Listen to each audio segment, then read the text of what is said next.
All right, mic check 1, 2. That is on and working. Good, good. Let us kick it off. Where is my okay. Nice frizzy hair. I just showered, so we got Gene Wilson Sword of the Lictor, book 3 from the Book of the New Sun series. I have loved this quartet of books. It's been a lot of fun. So dang it. I still need new headphones. I keep forgetting to go find some to buy. One moment. He definitely has a high and low brow right now. Goodness gracious, I wish I could control my eyebrows, man. They're not even that good. They're pretty standard. I can't move them without moving my eyes. It's just not a thing I can do. Severian is a Jesus figure, but man, he's a No strange way. kind of Jesus figure, and he has competition. Hey, I got some fresh lemonade my sister made. Hello and welcome back. Such a I'm Dave good little Butler. riff. This is High Low Brow because Goodness, that culture last note matters takes a and I while to want to fade have up. fun.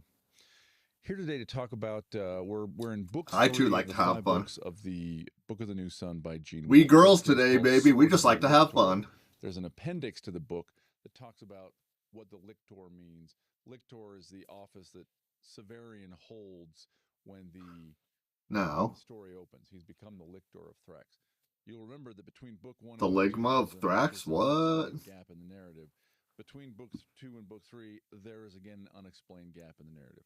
We left Severian, and he had just encountered Apu Punchau in some kind of a time-bending incident, and we're going to see more discussion of time in this book. By the way, at one point it's suggested that the healing powers that Severian exercises with the Claw of the Conciliator are actually time distortion, time traveling powers. He relocates an injured person to a time when they were not injured, and that's how he heals them. So, Now, where's... but book 2 ended Oh, that's with why. with the encounter with Apu Punchau in the stone town, and now all of a sudden we are in Thrax, and Severian is the lictor. What is a lictor? The lictor of any governing body, any civic institution in the world of the new sun, the earth of the new sun, is the person who is in charge of punishment. He runs the prisons, he performs the executions. Just making sure And that's so Sword active. of the Lictor starts out with Severian as Lictor. And the title, we'll see, is interesting because some of the theme of the book is the question of who is Severian, who is it going to be, what is his destiny, right? And is it in fact to be a lictor, or is it something else? So I want to say a few words about sort of big kind of theme and structure issues before we start. So this book has been described I as got a a Contrast Apothecary White recently, and Tesseract Glow I have to keep agitated or else it settles and I hate that. Popularity again in the last 10 years.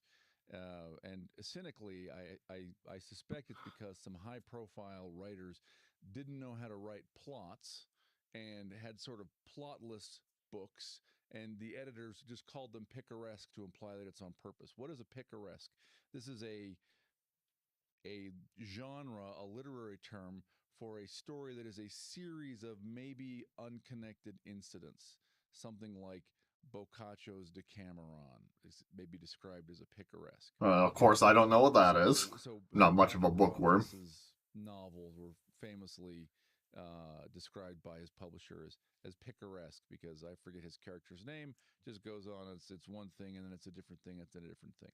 So this Interesting. There are clearly a lot of like foundational books for authors and bookworms, especially that I've never gotten around to. And he's mentioned a lot of them. There's very little I have read that he is. There's very little he has read that I have actually read as well. He's much more studied than me, and that's part of the reason I like him so much. novel, of the five, there's maybe the one that is sort of the easiest to read.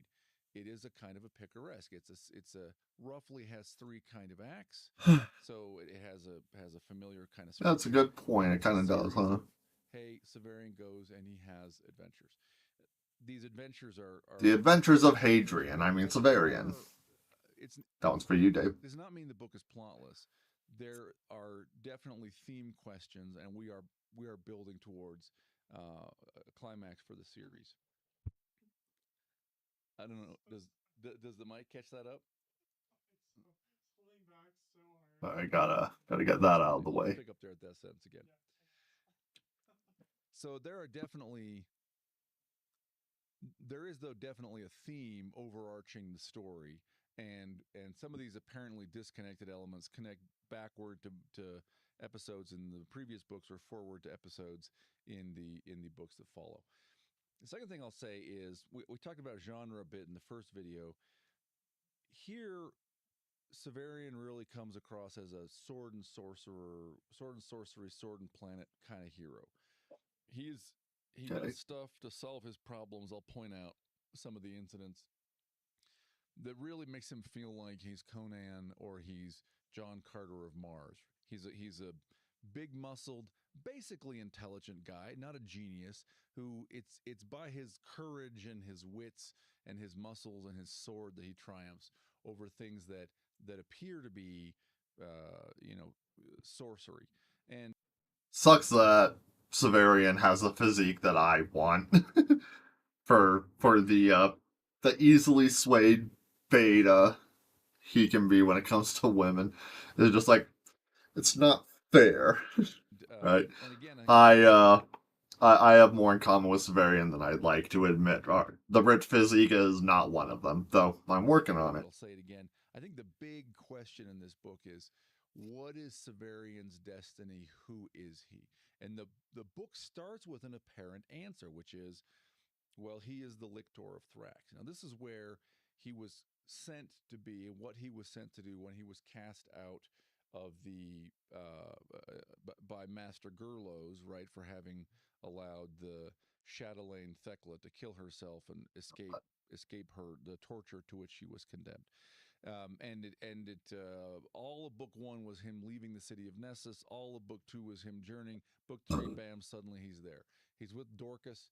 They are together, and she at the beginning of this book is falling into a Oh, yeah. she can't Sorry, figure Dave. I it out. And had all the to. time, Uh, they've been together journeying to get to Thrax. She, notwithstanding that she's been present when Severian has practiced his torturer or his excommunicators, his executioners, excommunicado. she's You leave me brutally no disappeared. choice but to declare you excommunicado, She's John. appeared in the window, so he thinks he's being observed during the earlier moments of the ceremony, right? And then she has stepped away so as not, Uh, or she's closed her eyes or turned her head so as not to actually have to see him do anything. Now he not only is performing, routine execution and tortures, he runs a prison, and she's been down with him to see the prisoners. yeah, I gotta do And in that. fact, they live in the lictors, in the prisoners, sorry, the prison keepers, the wardens, quarters, which are above the prison, and this bothers her, right? She is sad. It's all become very real for her, right? There are people that now she sees, she feels like she's connected to them, and he is killing them. The prison, by the way, or at least the part of the prison in which prisoners are held, is a shaft. It's just a long shaft that burrows down at an angle into the side of a mountain, and By the way, I've listened to the first 10 minutes of this, so I just gotta wrap up a tad bit of business real quick, and then I will pay more attention to the camera. I sorry. it's got a canal in the bottom, and water kind of trickles through, and then people are just chained to the walls at intervals all along the shaft going down, maybe hundreds of people, all the way down the mountain. And every once in a while, and at the bottom there's a sluice of water that leaves, and so every once in a while they just run water through to sort of wash the prisoners off, and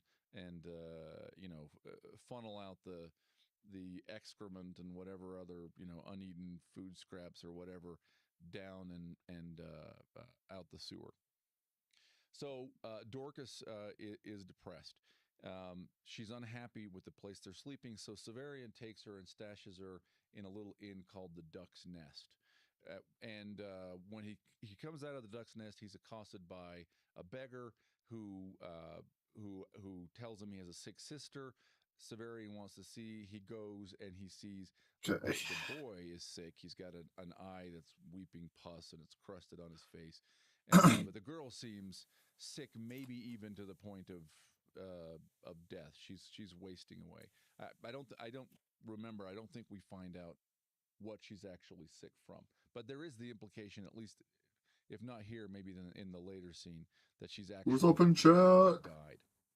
So he runs into the Archon. The Archon I is will be the moderating seat from my in the phone city of right now. glass. His name is Abdiesus. Interesting Jesus. I means completely forgot about this guy. it's so in Arabic, Abd means the servant or slave, right? Abdul is not a real Arabic Did name not know because that. that would mean servant of the, but Abd That was Allah some means dang good servant of lemonade, dude. Allah. Abd Homemade is Allah means best, baby. servant of Always Allah. has been. Abd Jesus is the servant of Jesus. I said early on that Jesus. And Jesus. purely human Yesu, characters of course. have saints Christ. names like Severian, like Dorcas, like Abdiesus. There is a 4th century saint, Abdiesus. Anyway, the Archon wants to talk to him. The Good to know. Archon, we're going to find out, is not a saint. He invites Severian to a masked ball. So does that make Abdiasis my Arabic name as Christian, which means disciple of Christ in English? Huh. I'm gonna have to look into that. Would call a fancy dress party in England, and this is Gene Wolfe, so he uses the term ridotto, which fantastically autocorrect kept trying to call risotto in my Of notes. course It's a it did. masked party. Severian Gosh, to I hate find autocorrect. It's so bad women covered in sometimes. your robes of office, Even though that's a your sensible cloak correction for it to try and make. and your mask. And he says, and I have someone I want you to execute while you're there, right? Which is and Severian agrees, and he says I'll just use my bare hands. There's no discussion, and so I don't have a sense. I'm not sure it's meant to be an issue, or if we're meant to sort of wonder and think about it. This seems to me like maybe the Archon has overstepped his bounds, right? Come to my fancy dress party. Right. There's somebody I want you to kill. This feels definitely extrajudicial, like he's ordering. Oh yeah, Severian the to bring party. I about remember the assassination. But party. Severian doesn't comment on it and just says, yes, I'll do it, right? So perhaps this is normal. Perhaps Severian sees this as part of the role. Wonder how many Of the people are lictor. in So D1 he comes to Crucible. the ball. Mayhem Clash. Dorcas is Rift? in Okay, the let's do dungeon some mask, Rift. wasting away, grieving. And he meets a woman, and we've seen this before. Severian basically falls for every woman he encounters in the books, right? As I said, Yeah. we're going to see some pretty strong sort of symbolism for Severian, but he's not a saint, notwithstanding his name. Stop a runner. 50 She primary comes inside kills, because 25. she is I'm gonna dressed get 25 as assists really the fast. Pellerines, right? And you'll recall from book 1, the Pellerines were the order that Pellerines, used right. to have the claw of the conciliator, the gem with apparently Yeah. a claw inside that Severian carries, since he crashed his chariot or his carriage into their altar, and in the sort of ensuing confusion, without him choosing, mind you, bearing in mind that Severian is insane and has a tricky memory and could be lying to us. But what he says is, later I found the claw of the conciliator in my sabertash, in my bag, right? So, and he still has this idea Scout, that, sidearm, and I think we're meant to believe that pulse, because he has at various times sniper. looked to return the claw of the conciliator to the Pellerines. And so this woman dressed as a Pellerine, I think it's a red robe, catches his eye. Yeah, it And was. she flirts. She tells him a story about thinking engines, sentient robots, or just AI. Oh, so close to a rank up. Just as a program. Don't know. In Earth Zone Pass, and then, in my notes I wrote seduces him. I don't know that Severian requires much seducing. He falls for every woman who makes a go, right? So she makes a go. He engages willingly. It's an interesting conversation where he Yeah, that's talks good about, at least. and I think this sort of gets to some of the story that we're gonna see later, and some of the greater story. He talks about his thought that that the that Apu Punchao, this person who seems to have been some kind of ancient Native American, right? That he calls Apu Punchao a vivimancer. And what does that mean? Well, necromancer, the words become kind of kind of odd, actually. It's been a little skewed in contemporary usage. So a mantis in Greek is a prophet.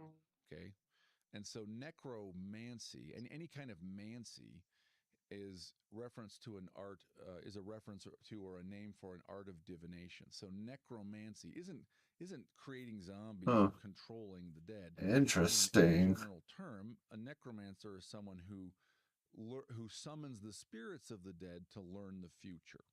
Okay, so for example, this is the witch of Endor, Huh. as described in the book of Samuel. Okay, she's a Baalat Ov. She's the mistress of a ghost. The ghost turns out to be the prophet Samuel, and she summons him up to answer Saul's questions. That's a necromancer. So in this conversation, Severian tells this woman, Syriaca, that he thinks that Apu Puncha was a vivimancer, meaning that though dead Oh, and no one's wherever the playing dead Rift right are, now. he summons the living to him to give him answers, right? And Oh, okay. what Severian is struggling to He makes a point in the first book, in the first video on this series, that it is wise to go over the entire appendix so that all of the words Gene Wolfe throws at you can be understood, and that Dave makes a point. Anytime you come across a word you don't know, you should probably look up the definition. Because knowing what particular words are is very, very helpful because it draws on deeper we meaning. can understand at this point, if we think about this narrative as contemporaneous, which of course it isn't, right? He's speaking much later. Or maybe what he's trying to get the audience ready for is the idea that Apu Puncha was in a different time and, and Severian got summoned across time to interact with Apu Puncha. And that's some of what's going on in this story is time travel and the twisting of time. So he sees the Archon. The Archon's dressed as a bar guest. A bar guest is a monster from British folklore. It's a big, monstrous dog-like thing. And All one of right. the reasons that's interesting is because echoes of the Alzabo, which we're going to I should see probably wear my in blue light Act 2, the glasses. middle Yeah. part of this book. So he realizes when he sees, so he's been with Syriaca, fooling around, should not have done it, talking about his adventures. He sees the Archon and he realizes at that moment that the person whom the Archon wants him to kill is going to be Syriaca, this woman he's hanging out with. Boinking. Hanging And out then we with cut that back in the smirk. city. Now we're going to find out. He will tell us, definitely 2-3 chapters later, that he didn't kill her and that he left, which is to say, he chose not to do what the Archon is telling him to do at this point, and Oh, I don't have a scout and that's rifle going on to me. end his position as the lictor of Thrax. We don't see that immediately. We just get cut to him walking in the street, and he's sort of dodging the Archon's men, and we don't immediately know why. And he goes back to the hut where the boy with the bad eye took him to his sick sister. And when he was there before, he looked at them. He didn't do anything. Now he goes and he pulls out the claw of the conciliator and he heals them. So this is an interesting moment for Severian, right? It feels like he has chosen to turn away from, throw away, abandon, flee his position, his calling as a torturer, as an executioner, and instead of being someone who deals death Excuse me. and punishment, he's going to be someone who gives life, right? And as I say, this is going to cause him some problems. So he heals the girl, and there's this suggestion, there's this hint in the text that maybe doesn't just heal her, maybe she was in fact dead, but she certainly looked really corpse-like. She's not dead. She's on the edge of death. He heals her, and then he basically turns intending to heal the brother, and it looks like he's already been healed. When he heals with the claw of the conciliator in his hand, it's an area effect healing kind of thing. We saw this before in the hut out in the Pampas when he healed the sun, and it also caused the thatch on the roof to sprout again, right? Well, that's So right. um, So he's failed. He's no longer going to be a torturer. Here's the thematic question of the novel: what is Severian? Now, the Archon's men are hunting him in these streets, and it's not clear whether these are Nice double connected or kill. not. There is a monster. The monster is described. The first thing we know The is that Butler is being salamander. burned to a crisp, and the streets are dark. Right. This is not exactly a medieval or an ancient city. It's a far future city, but as in ancient or medieval cities where you don't have electrification and reliable nighttime light, the sun goes down and you are in a dark maze. That's what Severian is in. And something is burning people to death. And he sees it eventually. And his first impression is that it is like a lizard, it is a reptilian thing. But then it seems to open up like a flower. He runs into Yeah, one this of the thing was homes and gnarly. thinks I love it. it's dark. He's lost his way. I need to go back and get Dorcas. She won't help him. She runs away. The lizard follows him, and he flees into the nearest building.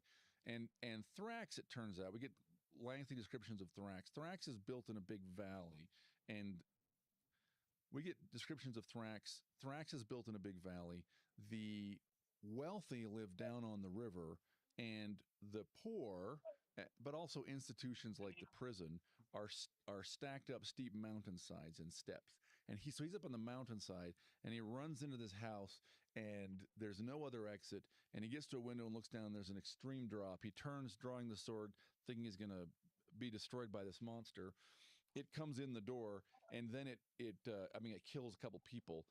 That was While it's close. doing that, it also burns a hole in the floor, and then it just falls to its death. Oh, And it yeah. turns out he's in this house that's propped out and leaning on beams out over the out over the drop. So the monster falls through the floor and defeats itself.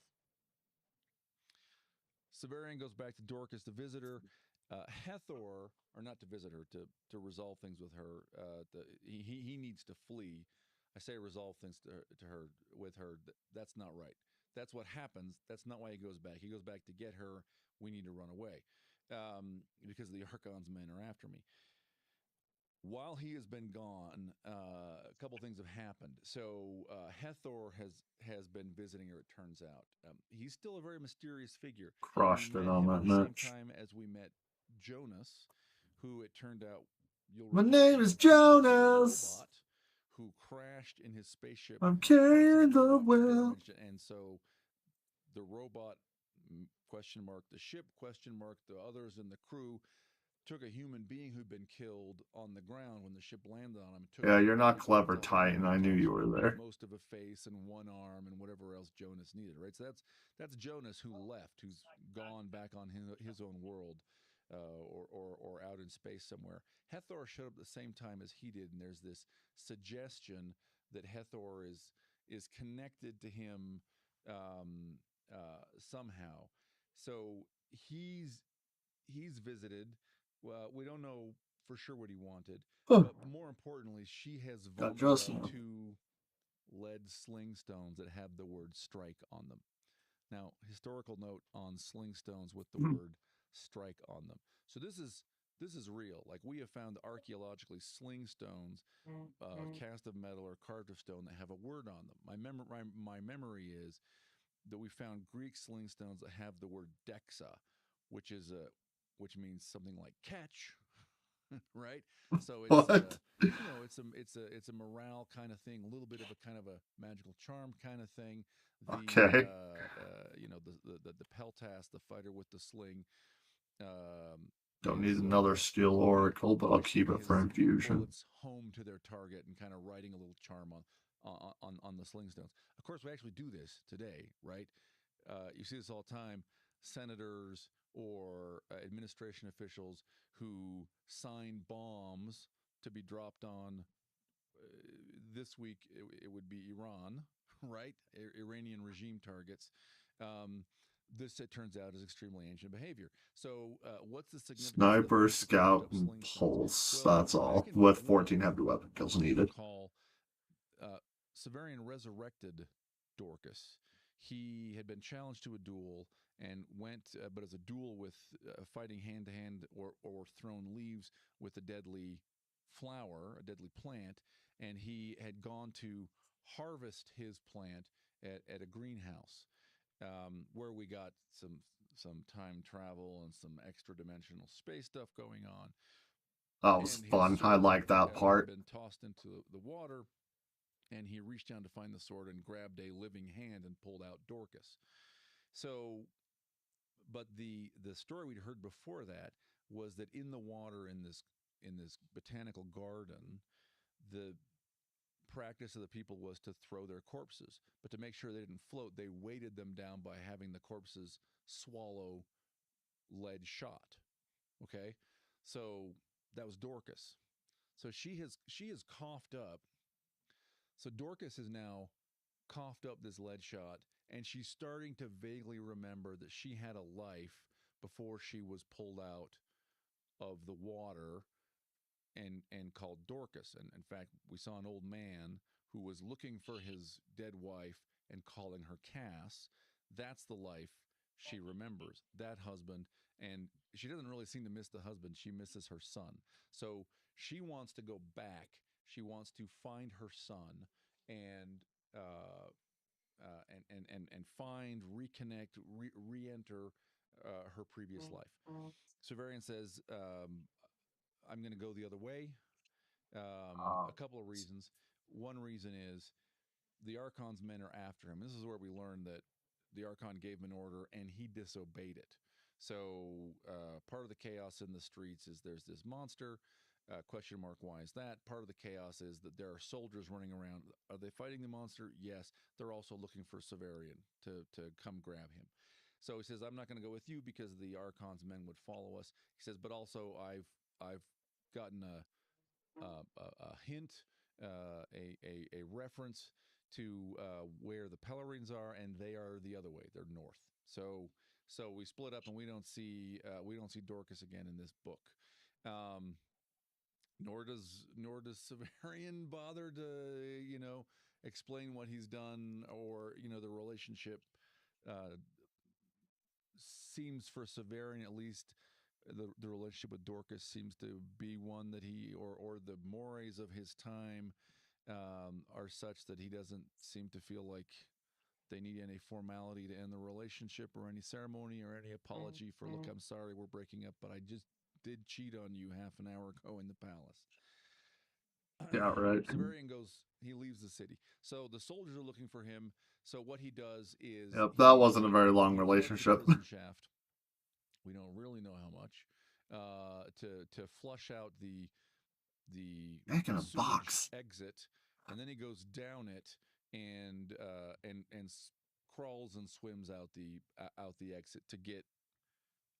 He says, I expected there to be an iron grate at the end, and there was, but I expected it to be rusted and useless, and it was, right. So he escapes the city walls, gets past the Archon's guards this way. There's an interesting question in this sort of um, not a Come clear on, answer bro. as to whether to do this.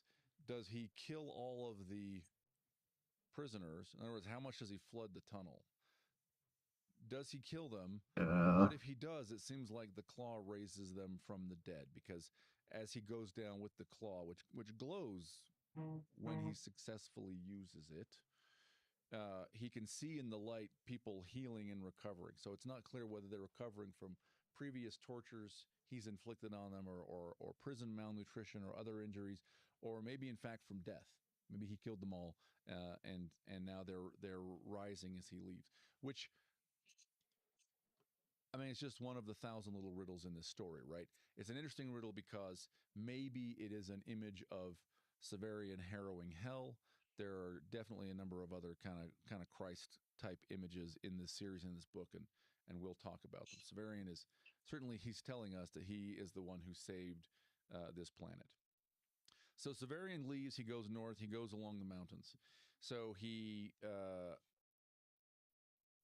it's just him. He's alone. It's freezing cold, and he actually begins to imagine at night, when he's sort of under his Fuligen cloak, and he's huddled behind a boulder and it's freezing. And this all, I believe, happens in South America. So I think these are, the Andes or some Yeah, yeah. steppe Community region. consensus is that the Commonwealth and Thrax and Nessus are in South America. Nessus is thought to be Buenos Aires, which is really cool. But yeah. Oh, bro. connected chain to the Andes, and he Also believes thought that that Lake Hathor found Titicaca one. is one of the lakes he goes to in the But second he book. eventually comes down off the mountains, not because they end. He's going to get back Dick. on them again, but Oh, really? he's Sorry, older. playing the He game was on the other moved up screen. there, and he comes down off the mountains, descends a mass, and sees when he's at the top of a large cliff, sees a solitary house, manages to find his way down, This is where things get and interesting. goes to the house. So that's kind of Act One, right? That's the him and Thrax, and leaving Thrax is the first third ish of the book. Now the hut has, uh, well, it has four occupants. There's Man, I'm a so woman bad at whose this name is game. Casado. She's the head of this family. There's an old man, and he at one point he gives us kind of a monologue. He's sitting in the corner. Oh, He you seems to be dickhole. something of a dotard, right? He's infirm, and so he's being Dotard, very I cared don't know for by that the word. family, maybe not contributing I think I've in heard it before, but I'm not like familiar with to the its farming meaning. and such. But he has a monologue. There's a painter we heard about in book one when Severian was in the library getting books for Oh Valiant, yeah. who is named Fetchin, and this old man in his monologue seems to claim to have known Fetchin, and sort of telling nobody in particular stories about his painter friend. The um, the husband is this family is missing. He's not present, and Casdo is worried about her husband. There's a son. His name is Severian, I which love that. for a time raises interesting questions, um, because we're in his times travel story. Severian himself is a foundling. We don't know where Severian comes from. Is it at all possible that this is actually Severian himself, in and who will be sent back Just another freaking thing that never freaking occurred to me. That this brilliant man has brought to my attention. Gosh dang it. in time to become the Severian who is now on stage with him, right? There's also a sister whose name is Severa, who's not seemed to be there, and there is Severian detects somebody moving in the room, in the upper room of the cabin. Um, Darn. the woman goes to look for her husband. Severian says, "Go tell the woman to come down from upstairs." I think he thinks it's the sister Severa. It is I've not. gotten a It turns whopping out it's 2 kills in Agia. the last Agia was the 20 one who minutes. Agilis in book one tried to kill Freaking Severian. Agia. God, the spiteful, vindictive harlot, man. This woman is so crazy. If Severian's narration is like, true and whole and accurate. His sword and whatever other loot they get off his body, right? This is Agilis was the one who challenged him to a duel, and Severian died, was resurrected, and then ultimately executed Agilis in his professionally rather than in the duel. So it's Agia. She comes down. She tells us about Hathor. He is indeed a sailor between the This stars. game. She has been working with him. He is also a master of the beasts, and beast meaning monsters not of this world. In other words, the fiery lizard slash flower was his, and he sent it after Severian. And Agia knows the name for it, which is salamander. And by the way, the nodules, which were at the end of book two, which were The flying bat-like swagger. things that attacked What? Oh my and went gosh. down a person's throat, and several of them had killed an Yeah, that's not Ultan comfy. Ulan, a soldier of the Autarch, and Severian It's not resurrected him Is it and injected the Ulan-Utan? It nodules. might But be. now we learn that That it's sounds Hathor, who familiar. is stalking Severian and trying to kill him with monsters. Casdo comes back. She hasn't found her husband. A storm commences, and then the Alzabo appears outside the cottage. Now you'll recall Severian in book two ate the is it Alzabo analeptic, or the analeptic Alzabo? I can't remember what the order of the words is, but he Neither drank do a I. Sorry. concoction as a if I'm gleam talking to of him. the Alzabo. And I said at the time, the Alzabo looks like a wolf and comes from outer space. Well, now we're actually going to see it, right? He drank that and ate the flesh of Thecla, and that put That's Thecla within right, him, that gained thing. access to all her memories. And now in book 3, by the way, more than in book 2, and much more than in book 1, we get him specifying things that Thecla remembers from Yeah, his youth. yeah, And I there's remember that there are too. bits where he 3 kills, expresses some 14 devotion and deaths. reverence, Gosh, I suck and at he this doesn't just game. have Thecla's memories, but he accesses her as a person. So he's sitting there kind of having a communion with Yeah, makes you think back to book 1. It's just like, is this point about himself coming from him, or what he thinks Thecla thinks of him, or is it actually coming from narrator Severian in the future, and with his actual memories of Thecla? And does he like know truly that she was thinking or speaking this way of him? Maybe some thoughts were spoken, maybe some spoken words were thought. It's really, really cool, really well done. with this dead person.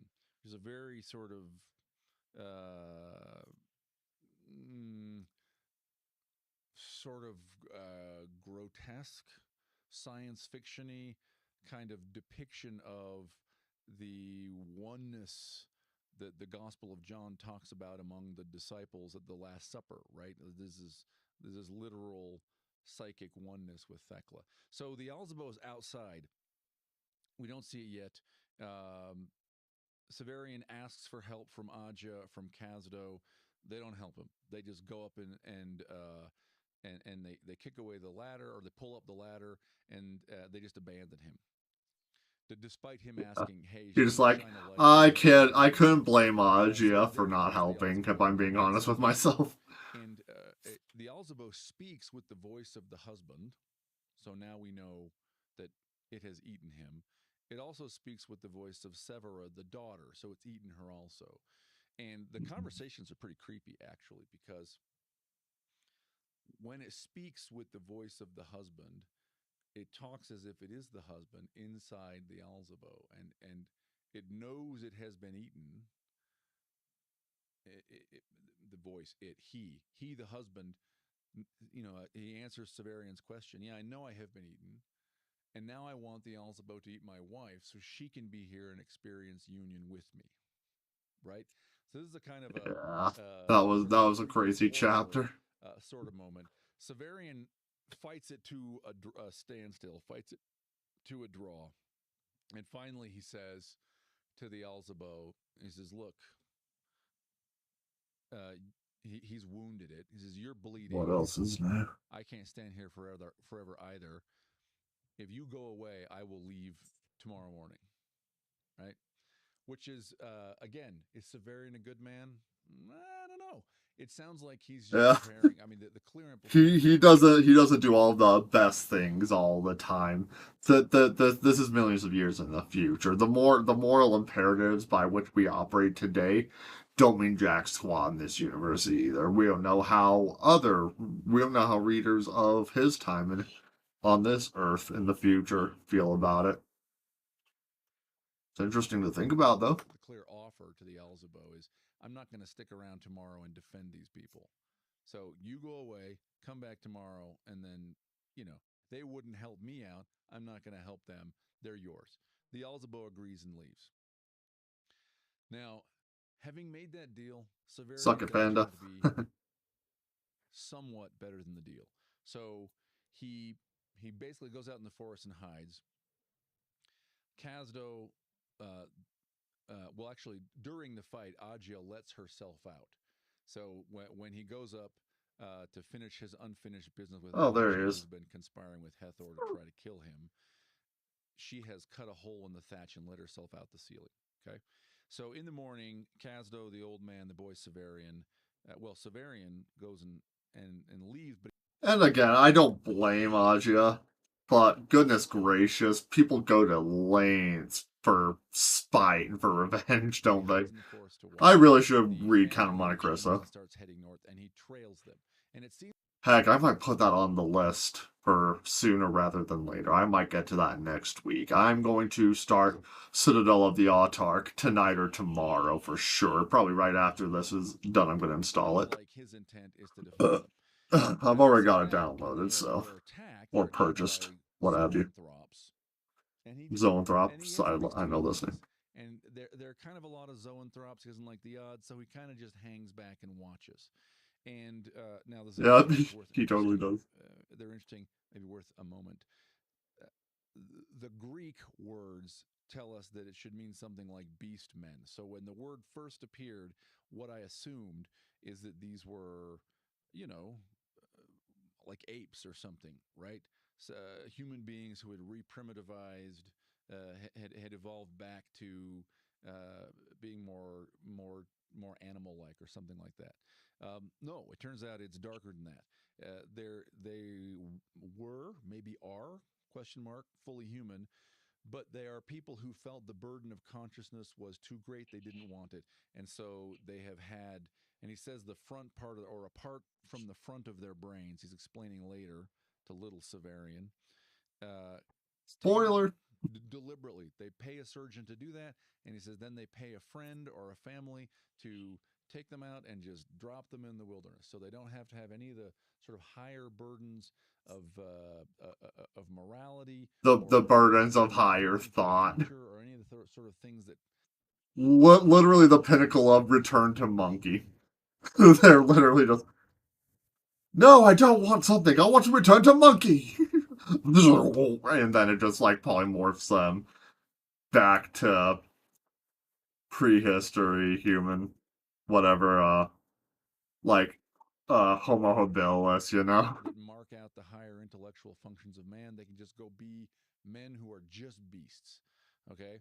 And not men who are just beasts apparently eat other men, so they are now attacking the family. Just like that. Severian hesitates, Except they're but wild too. then the Alzabo attacks, and at that point, good question why. Severian jumps in and helps. Uh, the result of the combat is the Alzabo's dead. All of the zoanthropes are dead. The old man is dead. Kazdo, the woman, is dead. In fact, she's so thoroughly dead, like Dang her upper missed. body and her head are her head, I think, is eaten, and her upper body's all torn apart. And he contemplates, maybe should I try and resurrect her with the claw, and decides It's no. like, and just like, no, they would probably ask for death immediately. I won't count on the claw to repair them. And no, this if it works, it's bad. The best case scenario is to let them be dead as they are, sucky as it is. Because he's afraid if he tries it, that she'll be like a headless person, right? He doesn't know what's going to happen. So and he and the boy Severian, little Severian survives, and Severian tells him, I'm your father now, right? And takes the little Severian with him. You may be your Uh, father, boy, but this it wasn't your question, we daddy. get no discussion of it. Why does he decide? There's this whole kind of, he has real mixed feelings about these humans who wouldn't help them, who he then basically trays to the Alzabo, but he follows them, but he doesn't really defend them. His phone went off. Ah. Yeah, been there, pal. So Been there. so the fact that he doesn't attack until the Alzabo attacks raises interesting questions, right? It seems like Severian's willing to let the Zoanthropes eat this family. You So concubine. why does he go back and forth so Thank you. much on the choosing between the Alzabo and the family, right? He basically says to the Alzabo, you can have them, but then he follows them, but he's going to let them die when some other things attack. But then when the Alzabo shows up, he jumps in. And the text doesn't ask the question why he feels that way, and it doesn't You. offer an explanation. Don't It need to seems to curse. me the Don't need to Alzabo curse. is a particular kind of enemy. It's not a random enemy. It's not a wild beast. It's in some way it's not the only one, but it's a kind of a counterpart to Severian, right? Like Severian, it carries within it the consciousness of other people that it has eaten, right? It's sort of his intimate enemy, and that's my best guess. Why does he feel like he has to jump in? Because the Alzabo is his foe. It's too much like him. He has to destroy it. Nice So try, we last get little word. Severian. They've come down off the mountain. They're going to enter a jungle. There is a description of a big statue it's elliptical. It's not a very thorough description, but it's Severian says it's a must be a ruler in some past age, and he has these giant stone robes. Um, Man, I don't know. Again, question mark. Given that it seems pretty clear the story's happening in South America, and specifically that it starts somewhere down around Buenos Aires, it feels like this might be meant to be the statue of Cristo Redentor in Rio de Oh, Janeiro. I don't know. yeah. Oh my gosh. I never made that connection. Oh my heck. It totally could be. Funny enough, Destiny, brother, I'm picturing something more like the top of the mountain in the final shape for Destiny 2, which is based off the Cosmodrome in old Russia across Destiny 1 and 2. I'm thinking like, oh, I feel like this is like a space facility. Like I'm trying not to picture Cosmodrome from Destiny 1 the whole time. But of course of course it's potentially the statue of Christ in Rio. Oh my gosh, I am such an idiot for not thinking of these kinds of things. I feel like it anyways. Sure. Among other things, the statue of Cristo Redentor faces east. This statue is described explicitly as facing west. On the other hand, Probably a Severian reconst I would think all these years later is possibly a reconstruction. Like they replicate the thing with two heads or, handed down over time kind of deal. That's totally possible for how much time has goes into the passed. jungle and then comes back out. So maybe he's just turned around and lost, right? Maybe he's actually confused about which way the statue's facing. In any case, and we're going Stupid to see this last again in word. a few minutes. There's this giant statue, leader of a bygone age. Maybe it's not Yeah. Cristo Rey. Dude, he completely glossed over the magicians. What the heck, bro? He'll probably come back around to it. We're not even halfway through. He'll come back around to it. Maybe the or Regentor, I think something like that. The Brazilians would say. The Maybe the evocation, maybe the thing that's meant to be evoked, is something more like Vulcan, Nice. who has. We see the Argonath, the two giant statues of former kings guarding the Yep, Anduin as yep. it goes over the That frontier of crossed my Mars. mind And too. also in Ithilien, Frodo and Sam see a statue of one of the old kings of Gondor, and its head has been knocked off, and there's elvish graffiti on it, right? Maybe that's Better the KD. next evolution. Literally triple my KD Anyway, of 2 matches Severian ago. plays It Little was a Severian, point and two, again not a he's trying to point be a good father. six. The Little Severian wants to hear Stonks.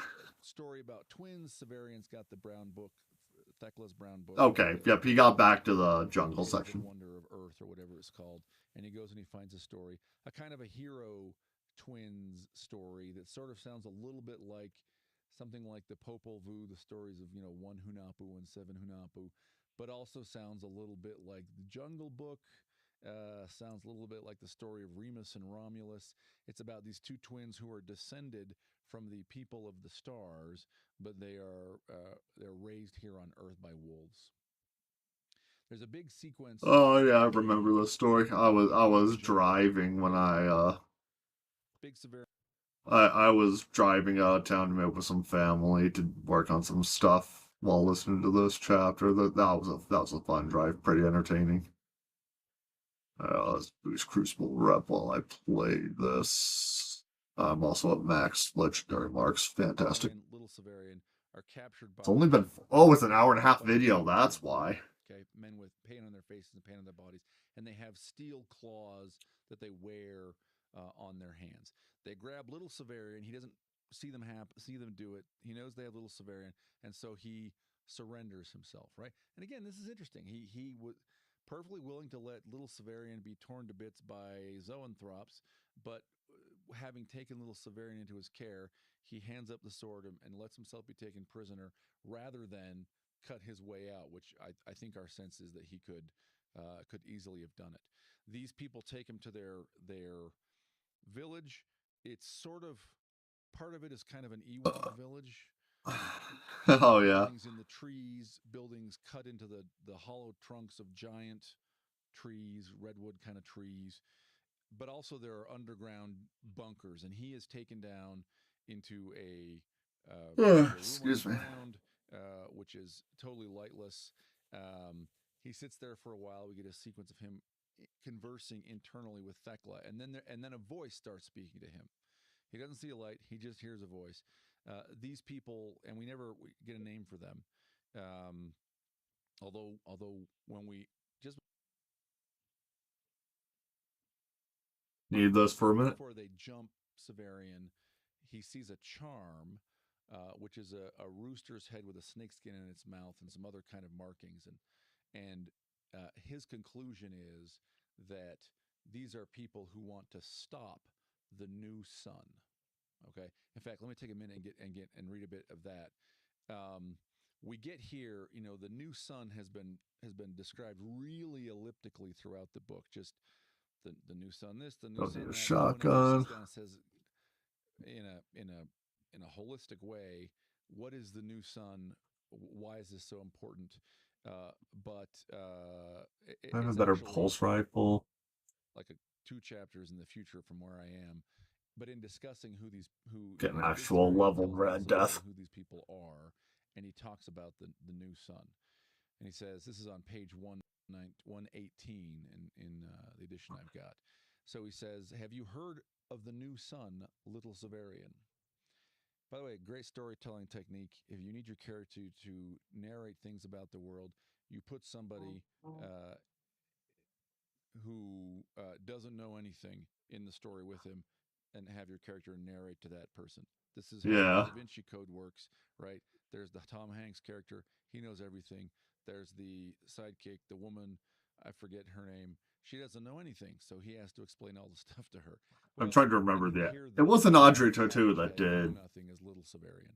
Have you heard of the new son, Little Severian? He is the man who prophets say will come and drive back the ice and set the world right. Gosh, dang. It's an ice age that is, and something is afflicting the sun, and as the sun is dying, and the earth is getting colder, and is also probably has probably flipped magnetic polarities a handful of times as well. I wouldn't be surprised.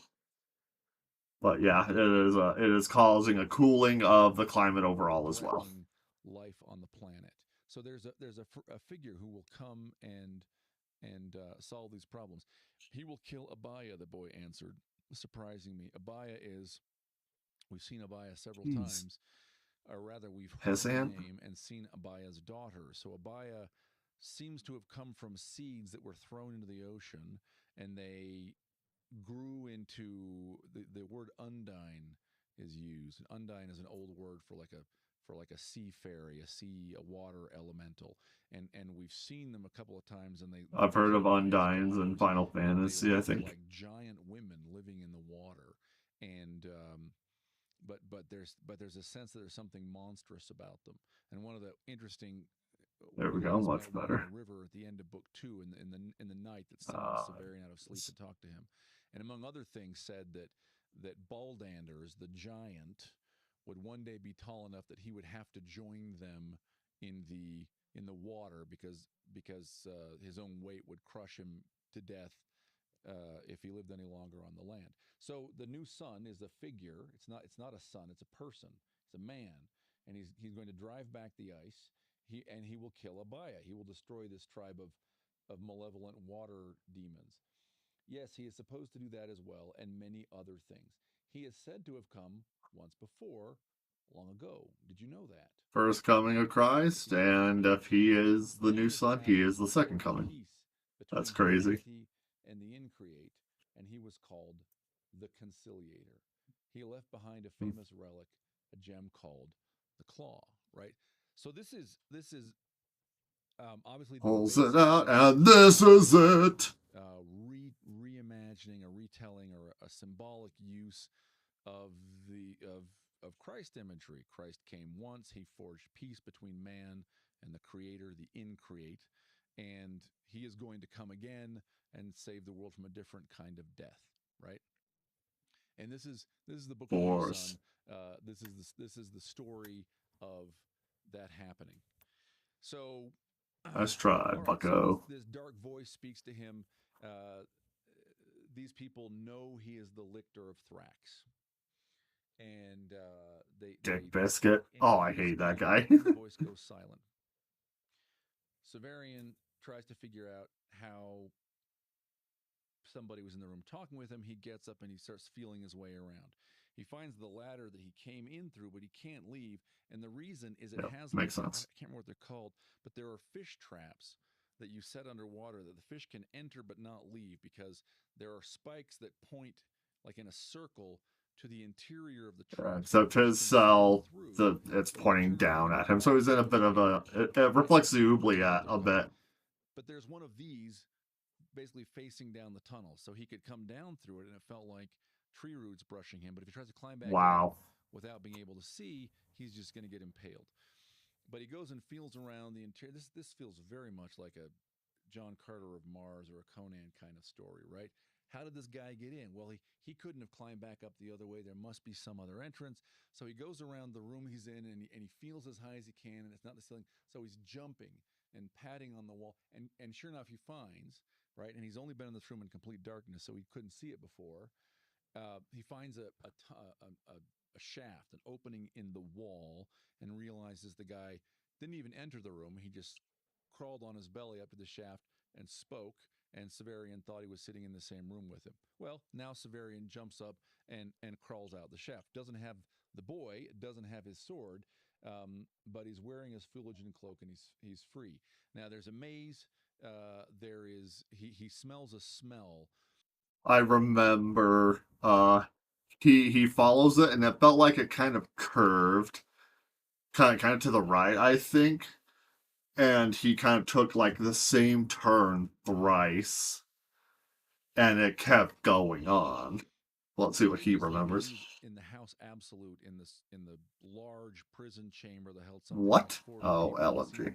seemed to have been a former hotel suite. There was an attack by a monster that burned people, okay, or that it didn't eat them, but it corrupted, dissolved, it attacked their flesh.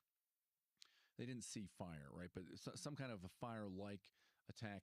He smells a smell now that reminds him of that creature, and he feels his way. He realizes he's in a little labyrinth, but he feels his way through, and he finds an exit, which is which when he gets out, it's daylight, but the exit's so cleverly hidden, it just looks like a dark recess, not a cave, underneath tree roots. He crawls out. He wraps his cloak entirely about him, and again, Fuligen is blacker than black. So, standing in the shade of a tree in a dark forest, he effectively makes himself invisible. The he sees all these people, right? These painted men.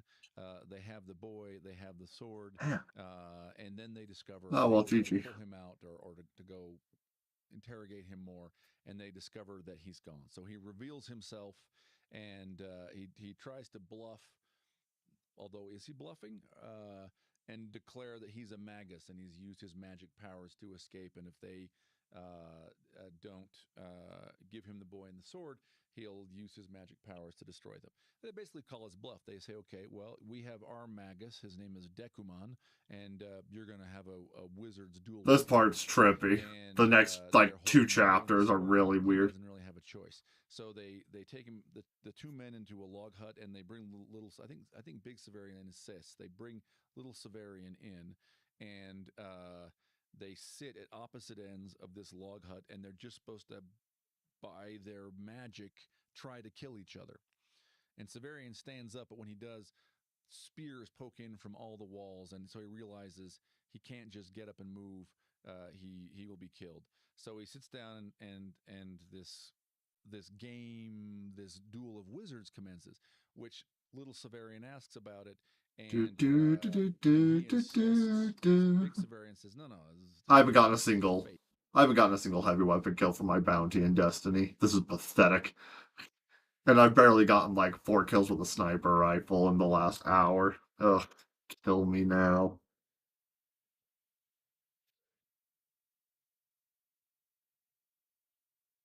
13 more primary kills though. What am I talking about? But then he does indeed seem to feel psychic, magical question mark. alien? Yeah. Question mark. He's Now like, or I didn't not? really believe in any of See, this crap, but now it seems like it's kind of real, so better try. there's an image of himself floating in space between, I think it's like two flaming orbs, but they are the two lobes Oh of yeah. the sorcerer Decuman's Of the brain. brain. Yeah, And yeah. he grasps the claw. The claw seems to dispel the attack, and then there's a scream. Why is there a scream? Because the monster he smelled in the maze has come in the room and is attacking and now killing Decuman, and people are screaming outside the hut, right? Because there's a monster in the village. So which is interesting because it implies that it suggests it's not their monster. It suggests that it's Hathor, and Hathor is still on Severian's trail, and that indeed that he's probably close. So Severian can't open the door. He tries to attack with torches. That doesn't do anything. So he puts little Severian on his back. He jumps 3 times, and the third time, just in the nick of time, manages to grab a rafter, pulls himself up. He takes a trick from out of Agia's trick book and hacks his way through the thatch and escapes just as the cottage bursts into flame. So he and little Severian flee. They get out of the jungle. Really, they exit the jungle, and then they realize they're on the wrong side, so they have to go back through.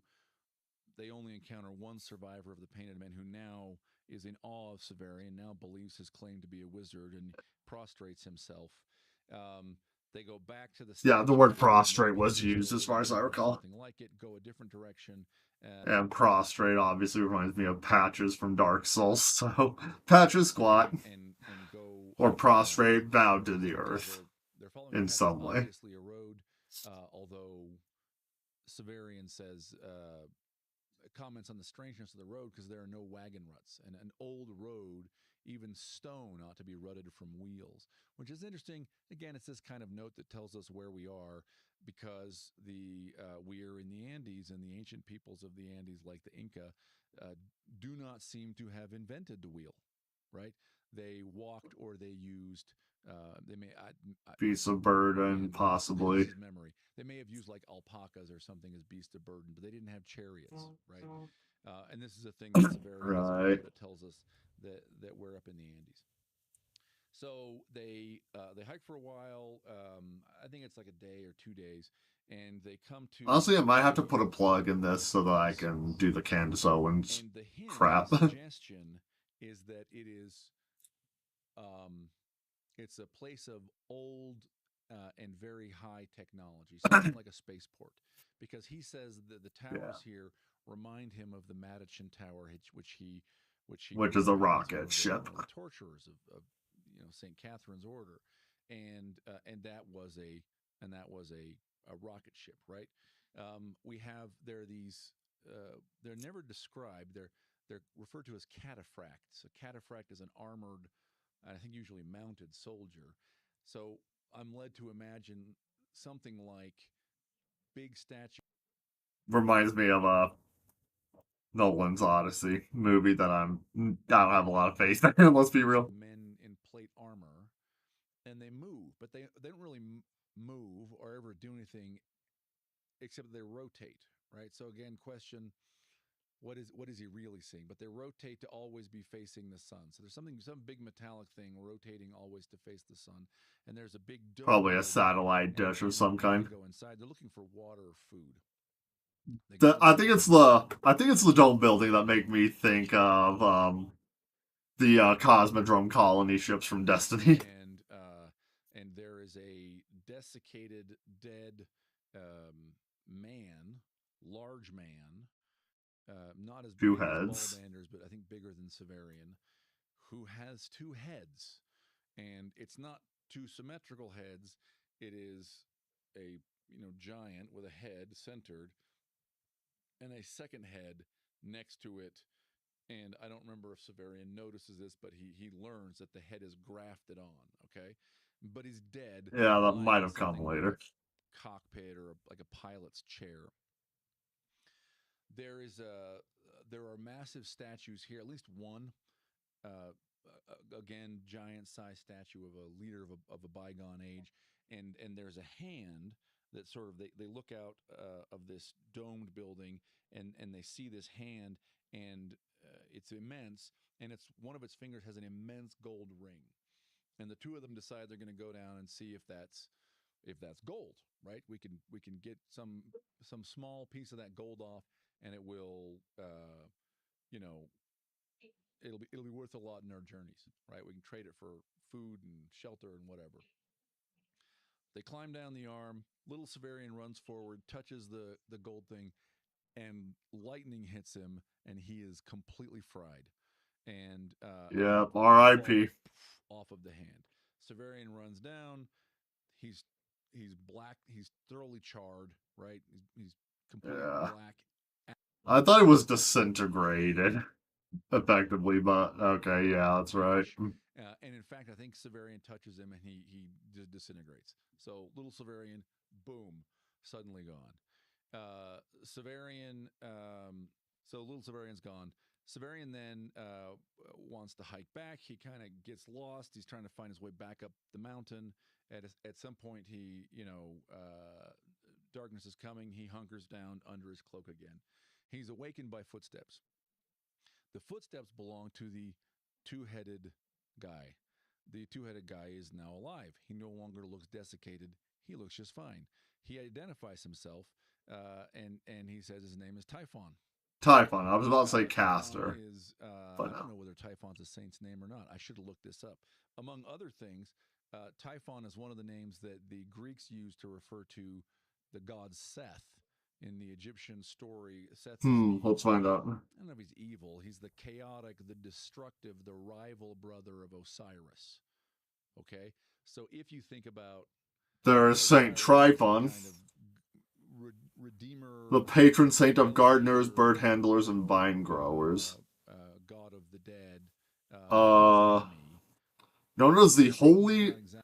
Known as the Holy Unmercenary and Healer, feast days are celebrated on February 1st in Eastern Orthodox and Roman Catholic traditions. And according to East Orthodox hagiography, as a boy from Phrygia, modern day Turkey, he took care of geese and possessed the miraculous power to heal and expel demons. I keep forgetting this freaking AI overview. So vines makes me think back to book one when he got the vine weapon to use against Aja's brother in the duel. They fought each other with effectively these flower whip weapons. Very cool.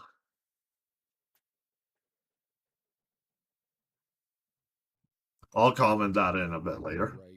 Right. At In 59 and a the half sort of minutes, the okay. center of the story is his brother Yeah, Typhon. So thanks. that's his Dinner quest. That's time, this let's guy's thing. go. Severian is parched at this point. He's been, I think, 2 days, maybe more, hiking in the mountains. I Gets gotta to round out this game. I Typhon says, don't "Come want to with get me." kicked. Takes him, and they get into this hovering vehicle.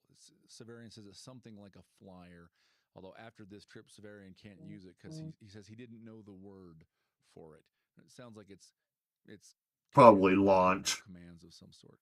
But Typhon Lift gets off. in his boat. It's They definitely start lift off. flying through the chambers within this Nice. Slipped spaceboat, under his Nova where, as Bomb I and think gunned he him says down. of himself, he was once the ruler of this planet. In fact, he was ruler of more than this planet, and he was ruler during the time of the Conciliator. And there's this interesting kind of feeling like, is he trying to draw Severian out, draw Severian into revealing himself? He explains why he has two heads. The whole rest of the giant was his servant, whose name is Piaton, and Typhon wanted to be immortal. There were various Oof. options, but he didn't want to be a brain in a jar. So the option Yeah. that he and his Bet. scientists went with is they cut off his living head and they grafted him onto the body of Piaton. And all of the conscious functions have been taken over by the Typhon brain, but the unconscious functions, such as specifically it's the heartbeat, and I think they may mention breathing also, but at least the What the heartbeat heck? is still controlled by the Piathon body. Piathon seems to be trying to mouth something to Severian, although at this point Severian doesn't say what.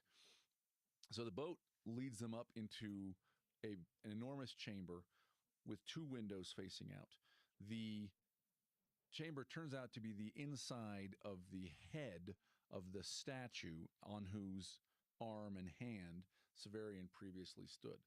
So they're higher up. They're in this enormous chamber. The two windows are the two eyes, and so they go to one window and they go. Well, actually, first there's a snowdrift, snow that's fallen inside the eyes. Severian stuffs himself with snow. Finally gets, it's like the sweetest thing he's ever had. Water, water, water. There is also, it sounds like a vending machine. There's like a crystalline wall with images of food beyond it, and Typhon says that Severian can use the claw of the conciliator to get whatever food he wants, but first he wants Severian to A swear pledge of loyalty. Yeah. and then we're gonna get a scene that is basically chapter 4 of the Gospel of Matthew.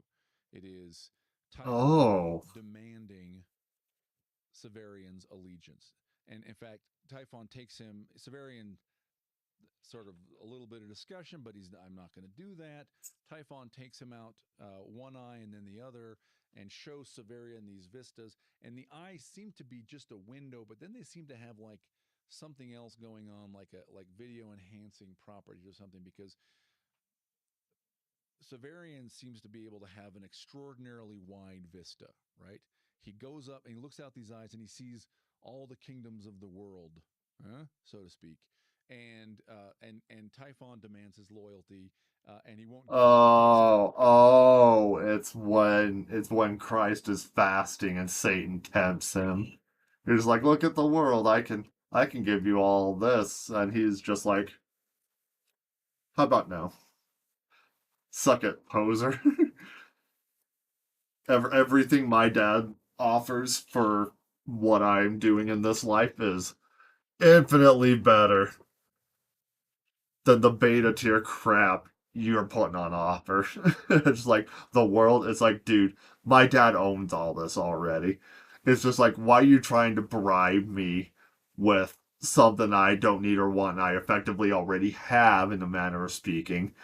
It's just like, yeah, Satan's such a mongoloid, such a beta, dude. Okay, I will be right back. Don't go anywhere, folks. In fact, get some friends, and I want to talk with people because we're going to talk about Candace Owens and her lunacy in a minute.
All right. All right, ladies and gentlemen, it's chow time.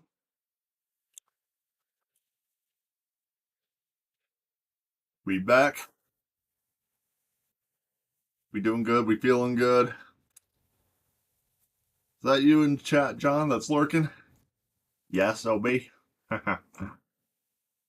All right, we got to. Let's get back to it. So I think we had these kind of three moments, right? Oof. This is Matthew chapter 4, where Typhon, I'll give you the food you want. I will make you Typhon's king. less. I'm going to be Oh, I'm the going to be food, of Archon course. of, I don't think he says the galaxy, but of many worlds. You will be the Archon, or the autarch who will rule this world. Severian, after the third, After the plea, third exhorting, attempt. exhortation, command, But come on, you know you want it. smashes Piaton, hits him in the nose, hits him up to drive the cartilage of his nose into his brain, killing Piaton because the Piaton brain controls heart, lungs, etc. Typhon falls to the ground and dies. Ugh. Very good move, One of the Severian. first things, end chapter. One of the first things Severian tells us in the next chapter is that what Piaton was mouthing was pleading for death, was asking Severian Yeah. to kill him. So again, we have this kind of ambiguity, right? This ambiguity about Severian's morality, and also these questions, right? Severian is not an executioner; he's not a torturer anymore. Is he a healer? Is he a dad? It seemed briefly like he might become a father to little Severian. That it looks like ended right. Yeah, he was thinking like this isn't going to be a long term thing. I will get him to civilization and hopefully have the money to. He might have been thinking this. Yeah, he was thinking this before he died. Just like I left all my money with Dorcas, but I could probably get enough money out here somewhere to get little Severian set up with an apprenticeship because I can't and won't take him with me effectively. And then he gets burned to a crisp in an instant. Thanks, Typhon, you dick. Who is Severian? What is he the new son? Right. Um, Now again, he told us at the very beginning The new daddy and the new son. Ah, I see what you did there, Gene. that this is the story of how he becomes autarch. He also told us that he's insane. So, Real. If I were in his position, I would too. It's like, yep, I am not a stable and reasonable man. I will tell you right out front. Severian leaves, treks north.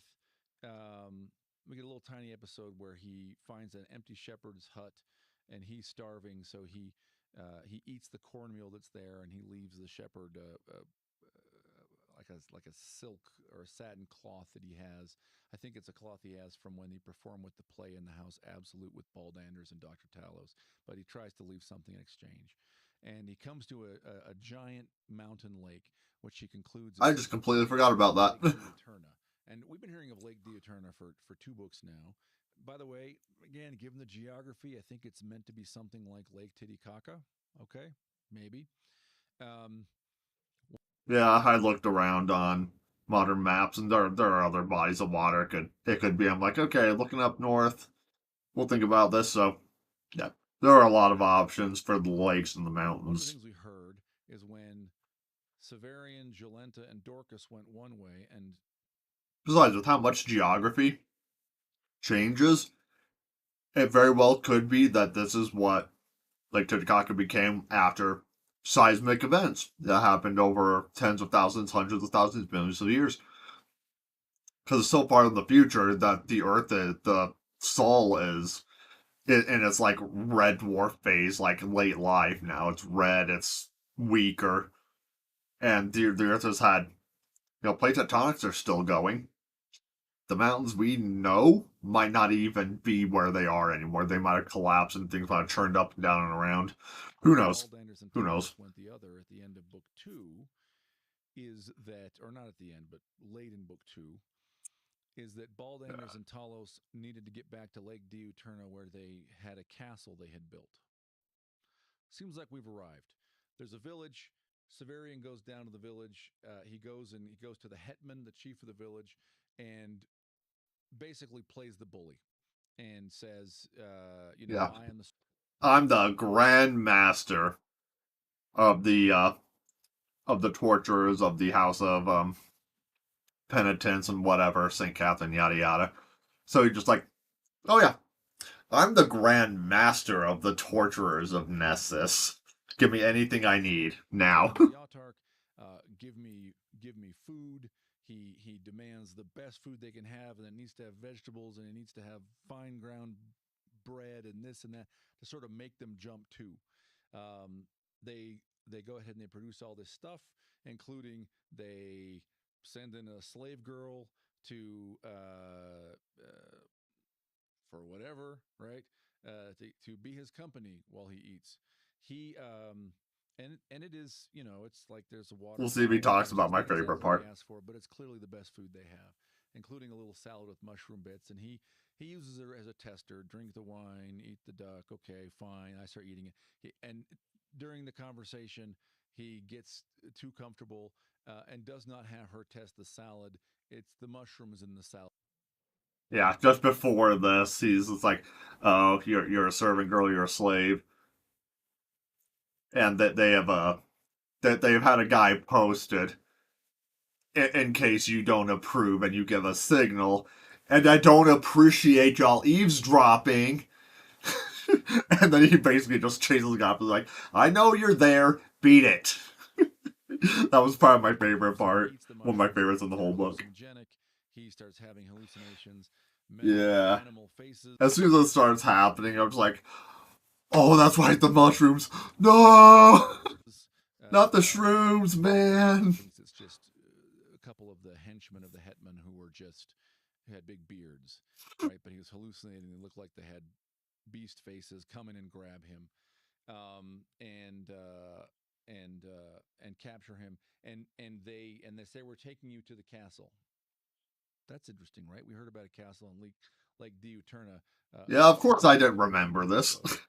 So So I was surprised by what happens after. there in the boat, and we now come to understand, or Pia during the meal explained that she is not one of the shore people; she's one of the island people, and the islands that these The people island is live on mobile.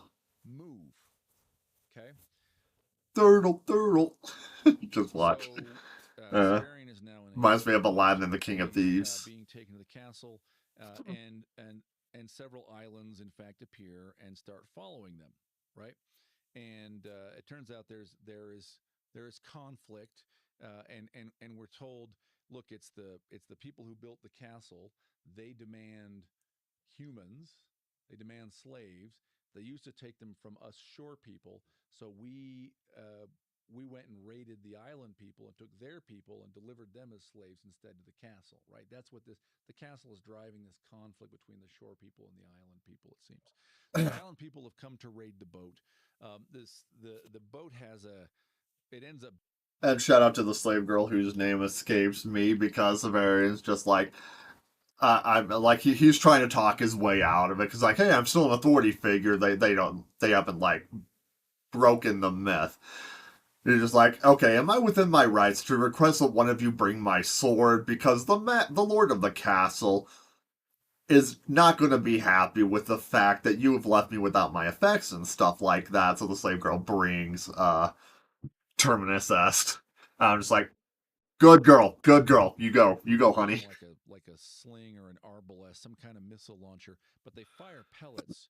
Later, I they think you discover used the word arbalest. natron is a naturally occurring sodium compound. It's Oh, a of course. salt. It's the salt that the ancient Egyptians used to mummify their dead. Okay, so although the thing is described as being natrium, I think what it is just pure sodium. It's just a pure sodium bullet. Do not try this, but if you get on YouTube, maybe you're already aware, but get on YouTube, you can find videos of people who have discs or spheres of pure sodium, and they throw them into like a pond. And what happens is Oh, when the yeah, I've sodium seen hits some the of these. pond, it hits the water, pure sodium, it explodes and leaps into the air and then explodes again and explodes again, right? This is a real thing. You can look this up on YouTube. What's up, John? You guys are saying, of course I know that. So they have bullets made out of this stuff. And so the people on the boat do. So they fire a bullet at the people on the island, and it's a series of explosions as this bullet leaps around, right? Quick review. This is Dave Butler. He's a great author. He's a friend of mine, actually. Not a close friend, but I've met him a few times. He's good people. He's very well read, and he is talking about Book of the New Sun by Gene Wolfe. It's a really good 4-book series that also has been expanded upon with one or two other books. I think The Earth of the New Sun. It's really cool. It's real far future. The Sol is dying. It's in its red late phase, and this is book 3, Sword of the Lictor. High, low brow is the channel. Highly recommendable. Let's get back to it. This gives Severian an idea. He, I think his hands are tied, but his feet are free, maybe. But he cannonballs into the water, deliberately splashing water back into the boat onto the not yet used sodium bullets. Right. So suddenly the boat of the shore people basically is ripped in half as their own bullets explode, and there's crazy explosions, right? And he manages to get himself, up onto the island. Pia has also been rescued by her own people, and now he's with the island people. He learns more about the castle. They tell him that a little man from the south made it. He made the shore people build the castle. Then he raided them for slaves, and then later a giant came, and now there are people from the sky, and these beings are all in the castle. This is a wild part of the book. They're recruited. They kind of recruit Severian to lead an attack on the castle. Severian's interest in the castle, he doesn't mention any connection with Baldanders and Talos, although the reader can make this connection. But the claw of the shore people escaped, and they still had the claw of the conciliator with them. I think he's got Terminus asked the sword back, but they have run to the castle. So the claw of the conciliator is in the castle now. He wants the claw back. So they go. The castle is described as it looks like a mushroom. There's a tower, and there's what to the reader should obviously be understood as a spaceship hovering above the tower. Severian promises his island people, we don't know how many, but I don't know, a few dozen, maybe 100 or something, right? They're not real organized. A bunch of small I'm gonna go boats. in. I'll send you a signal. Yeah. What I'll do is I'll get to a window. Yeah, they basically followed him in like Washington crossing the Delaware, and it was under cover of night. It was so dark they basically couldn't see anything. But they didn't even come close to hitting each other. They were so good at it that there was no hint of any of that, even though Severian can't really see in the darkness as they're approaching before the break of day. They're not coming close to hitting each other, so it's like they're really practiced at this. It's really cool. And yeah, he doesn't make an exact mention, but he's leading people into battle, and yeah, it's a big turn from the Lictor of Thrax at the start of the book to where he is now. I'll get to the edge and I'll drop a light down, and that's your signal to attack.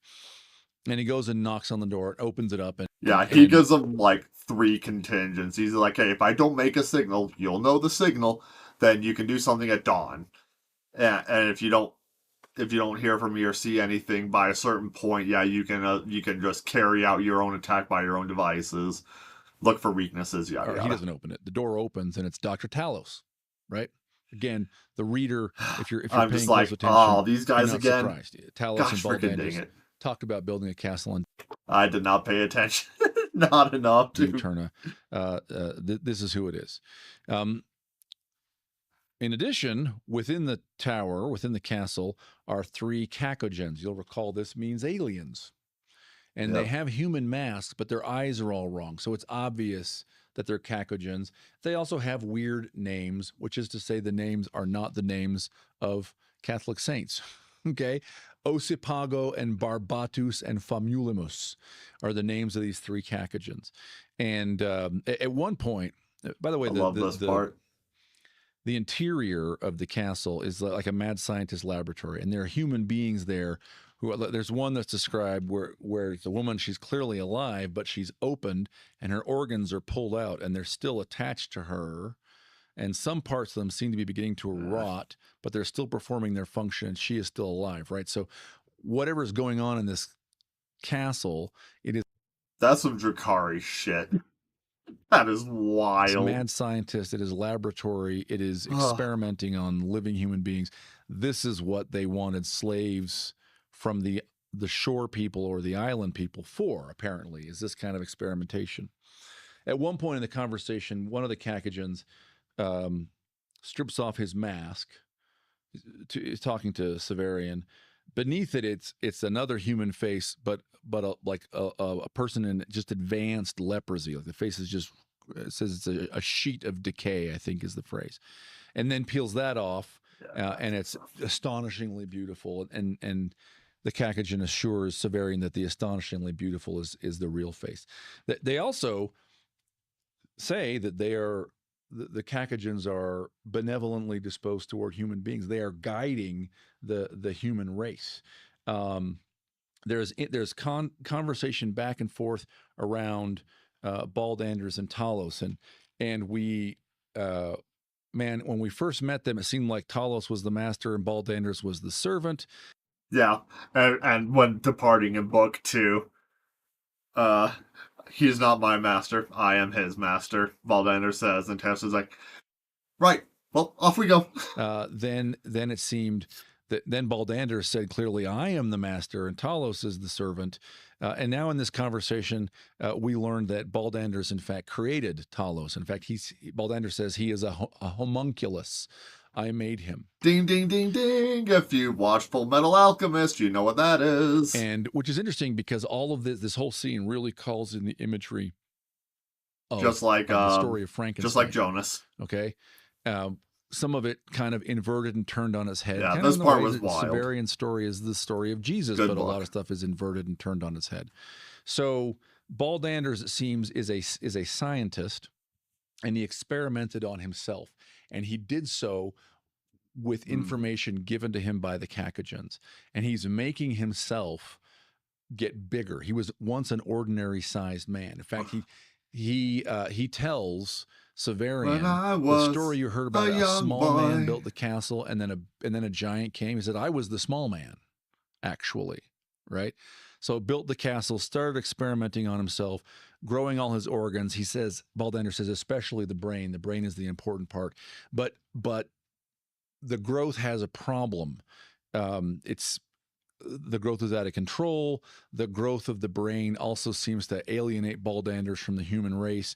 So Dr. Talos, and this is where Severian touches Dr. Talos's skin, and it feels unnaturally warm and dry, suggesting that he's a homunculus and maybe he's not even made of flesh, right? Maybe he's something like Jonas. Maybe he's a robot. Yeah. And he's created to care as a physician for Baldanders, but maybe also to be the interface between Baldanders and the human race, as Baldander's getting smarter and smarter as his brain goes bigger. And I don't think we've had an exact description of his size before, but Baldander's was sleeping in the same bed as Severian. So I think the implication is that in book 1 he was big, but maybe he was like 8 feet tall. Now he's said to be twice as tall as Severian. Right, so he seems to be still growing, getting more and more alienated. So he's put on a few more feet. The human race. Jeez, that's a lot. So, Severian's between raising 5 and 6 an interesting feet, question. Sure. Why? We're going to get, I think, an answer here in just a minute. So, Severian has the claw. The Kakajans inspect the claw and seem totally unimpressed, which is super interesting, right? Because until this point, for the last 2.5 books, it seems like the claw has magical powers and Severian is the custodian of it. Looking at like Meridia's beak and is just a flawed garnet. It's like, oh, cool, good on you, baby Dragonborn. You got a 50 gold piece. You got a 50 septum value garnet.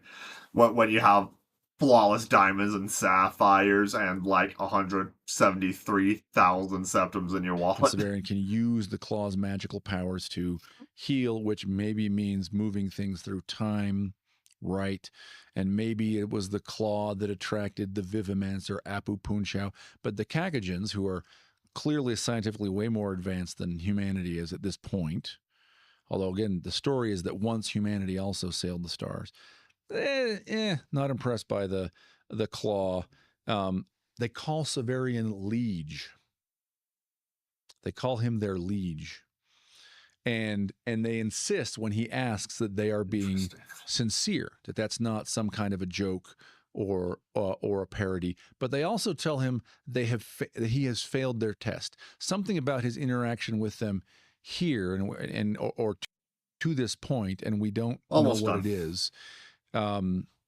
He has disappointed them. He has not met their standards, and so they're going to leave. So they leave, and they leave by something like a zip line. There's a line coming down from the spaceship. They hold it, and they're zoomed up. By the way, this is important. The Cacogans see the claw of the Conciliator.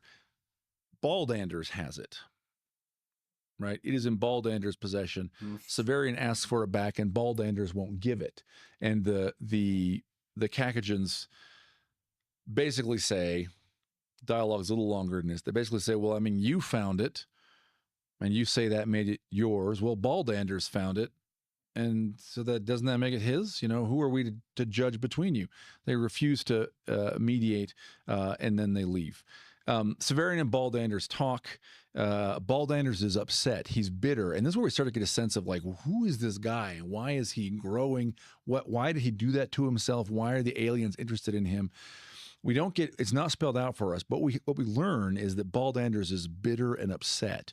He's upset because he says they no longer talk to him. They talk to Severian now. They no longer talk to him. And the implication seems to be that the Cacogans are trying to write these in their real form. They're impossibly beautiful beings from the other world. They say they want to benefit humanity. They are trying to create the person who will be the new sun. And it seems like they once hoped or thought it might be Baldanders, and therefore they gave him this technology to make himself grow and become this heroic, gigantic figure to do the new sun Big things, brain but they helps no too. longer talk to him.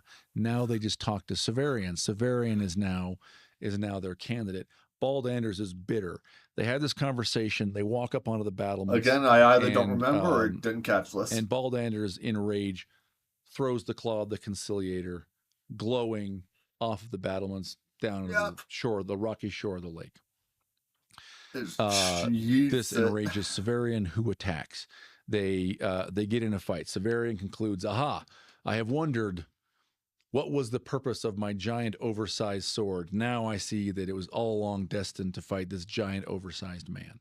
This fight happens. Of course, Baldanders has thrown the glowing gem off of the ramparts, and Severian had told his raiding team, the signal will be, I will drop a light out of windows. Baldanders has just given the symbol to attack.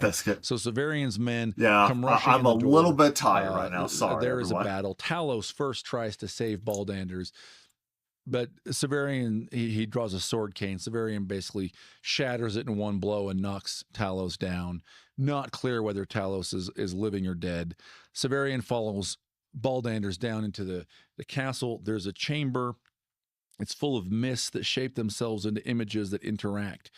And there are soldiers, and at first it seems like they might attack Severian, but then it seems like what this is it's something more like a remote viewing device, and wherever it's pointed and however that works, the images that the device is viewing remotely are embodied here in mist. Like so he sees two warriors get up and one of them stabs the other and he dies, and he realizes, oh, that's actually happening maybe in the battle below, and I'm just seeing it here in the form of mist. Baldander starts throwing things at him to try and crush him.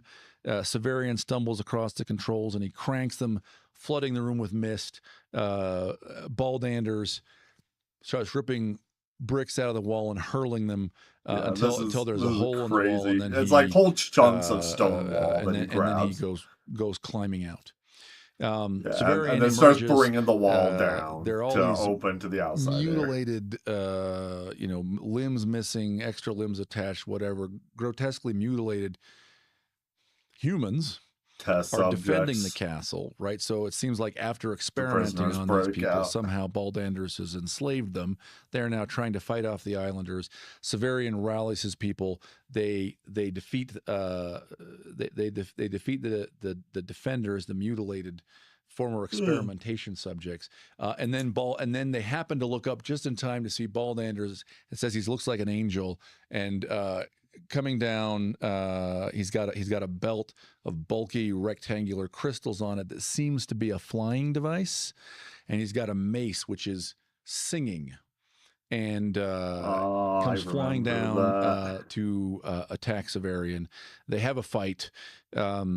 Ultimately, Severian blocks a blow or has a blow blocked so that the head of the mace and the sword Terminus Est meet, and they are both shattered. The singing stops, and the Yeah. blade of Terminus Est snaps off. The islanders swarm Baldanders. He jumps off the ramparts again. He jumps in, or he's up in the ramparts again. He jumps off, and he and falls into the lake. And Severian goes to look, and Baldanders does not come back up, but something Concludes that like he is still serpentine alive. shape comes up, and it's wiggling, and then it flies, and he thinks that's probably the belt. Like the belt came off his body and flew itself away. This is interesting, right? Because Won't be Abaya's surprised. daughter had said that one day Baldanders. I wouldn't be surprised to see that an actual freaking serpent was under the water and took him away. But yeah, I'm like, God dang it, of course Baldanders doesn't bite it yet. And of freaking course Terminus Est is broke. I'm like, I was so sad. This was the low point of the book, when Terminus Est broke. Would have to come into the water. Sure enough, that, I mean, maybe he fell in and drowned, or question mark, right? Question mark. Has he sort of fulfilled the Severian's like, prophecy I'm of not Abaya's betting daughter? on it, but it's possible. Has he become big enough? He's no longer human. He now needs to join the Undines. That's the end of the battle. Baldanders is gone. We don't hear what happens to Talos. Severian is distressed by the loss of the claw. For a day and a half, he searches for it over the rocky lake shore, and eventually finds it. And you'll recall that the claw was a blue stone, but it had something like a thorn inside, and now it is shattered. So the stone itself is a bunch of fragments, but Severian now picks up the shaped like a thorn, a curved thorn or a claw, and it is black. But despite the fact that it is black, it is glowing brightly, and he's grateful for this. This is the scene where the book ends. I can't remember if I've talked about this, but Terminus Est comes apart. You can unscrew the different pieces of it, and the blade is now ruined. And so he takes he keeps blade the hilt shattered and altogether. the pommel and the crossguard. He keeps all of that. I think he burns the sheath. That's interesting because the sheath was said to be made of human skin. He burns the man skin sheath. Again, is this him kind of walking away from his past as a torturer and executioner? And this is like the last image of the book, or right at the end, he throws the blade in the water. Interesting. Why is it interesting? Because he's sort of an inverted. He's been an inverted Jesus a number of times. We see him doing Jesus things, and Jesus type prophecies are applied to him, right? But now we have this inverted King Arthur moment, and Arthur in many of the stories becomes king or has his kingship validated by being given by a woman, right? Like the daughters of Abaya, a woman who lives in the lake gives him the sword Excalibur. Severian is the opposite. Severian throws his blade back in. But what does that seem to mean? It seems to mean we seem to be getting something like the answer to the question that has been posed throughout the book, which is who is Severian and what is his destiny, right? We saw in the first sort of third or a quarter that although he had accomplished what he'd set out to do, which is become the lictor of Thrax, that it was not to be. He was not a good fit, right? He could not kill Syriaca when he was asked to do it. So who then can Severian be? Can he be the dad, the head of a family? Can he be a wizard, right? And the answer, I think the answer of this, I think the point of this Arthurian inversion here after the meeting with the Cacogens is I think we see that the Cacogens have been grooming multiple You're probably people going to to like become what comes up the next, new John. king This is going to and be an interesting rescuer little of bit Earth. of content I'm going to look And at. Severian accepts that. He's going to step into that role and become the new sun, push back the ice, rescue the planet, become the autarch. And that is And he's got to the end of join book the 3. war in the north So to do this that. is So he's going for this soldier. series, again, of the 3 books so far, and I think arguably of the 5 books, this is the one that is just most straightforward to read as a story. That doesn't mean you want to start in book 3. That would be, I'd agree, terribly confusing. Yeah, that would be very but weird. Don't do that. We get more Unwise. mysteries, but we also are starting to get some answers and a sense of where this story has to go. So I'm very excited. Next time we're going to read book 4, which is Citadel of the Autarch. And Gonna start it. I'm start it in a little I while. hope you're loving it as much as I am. It is difficult, but it really makes you think. It makes you think about the narrative, and that it engages you with symbols. Some of them in the way you expect to see them, and some of them sort of upside down or turned at 90 degrees to what you would expect. So next time, Citadel of the Autarch. Again, this is Dave Butler. This has been High Low Brow, because culture matters, and I want to have fun. Good channel. Very good stuff. So, righto. Gotta pull up a little bit of stuff real quick. We will look over that, and then I will be wrapping up the stream.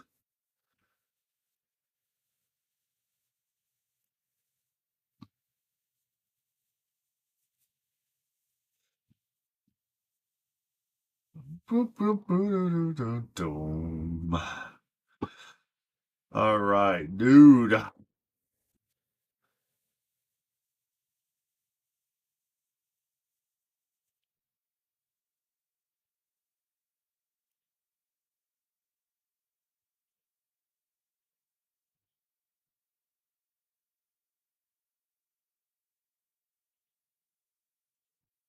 What is that?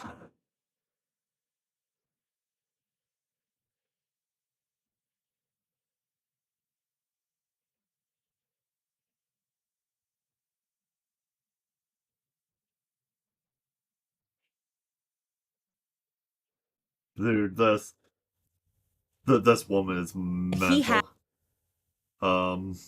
no choice but to abandon the pro-Israel cause outright. He refused to be bullied anymore by the Jewish donors. Just 48 hours later, conveniently catch a bullet to the throat. You don't. In the past 2 months, and this is weeks ago, conservative podcaster Candace Owens has blamed Charlie Kirk's assassination on trans people, Israel, Egypt, the FBI, Trump, and Mormon. I belong to the Church of Jesus Christ of Latter-day Saints, so this is like, I mean, Utah Valley University, that isn't like Mormon. That's just a college in Utah. You know, it's a couple hours away from me. A couple hours drive. But I'm like, what? Like, as soon as the assassins, like, info came up when Charlie Kirk was murdered, they're like, oh, this guy is totally conservative. His dad was related to the cops. He's a Mormon. It's just like, dude, I don't think he was attending church.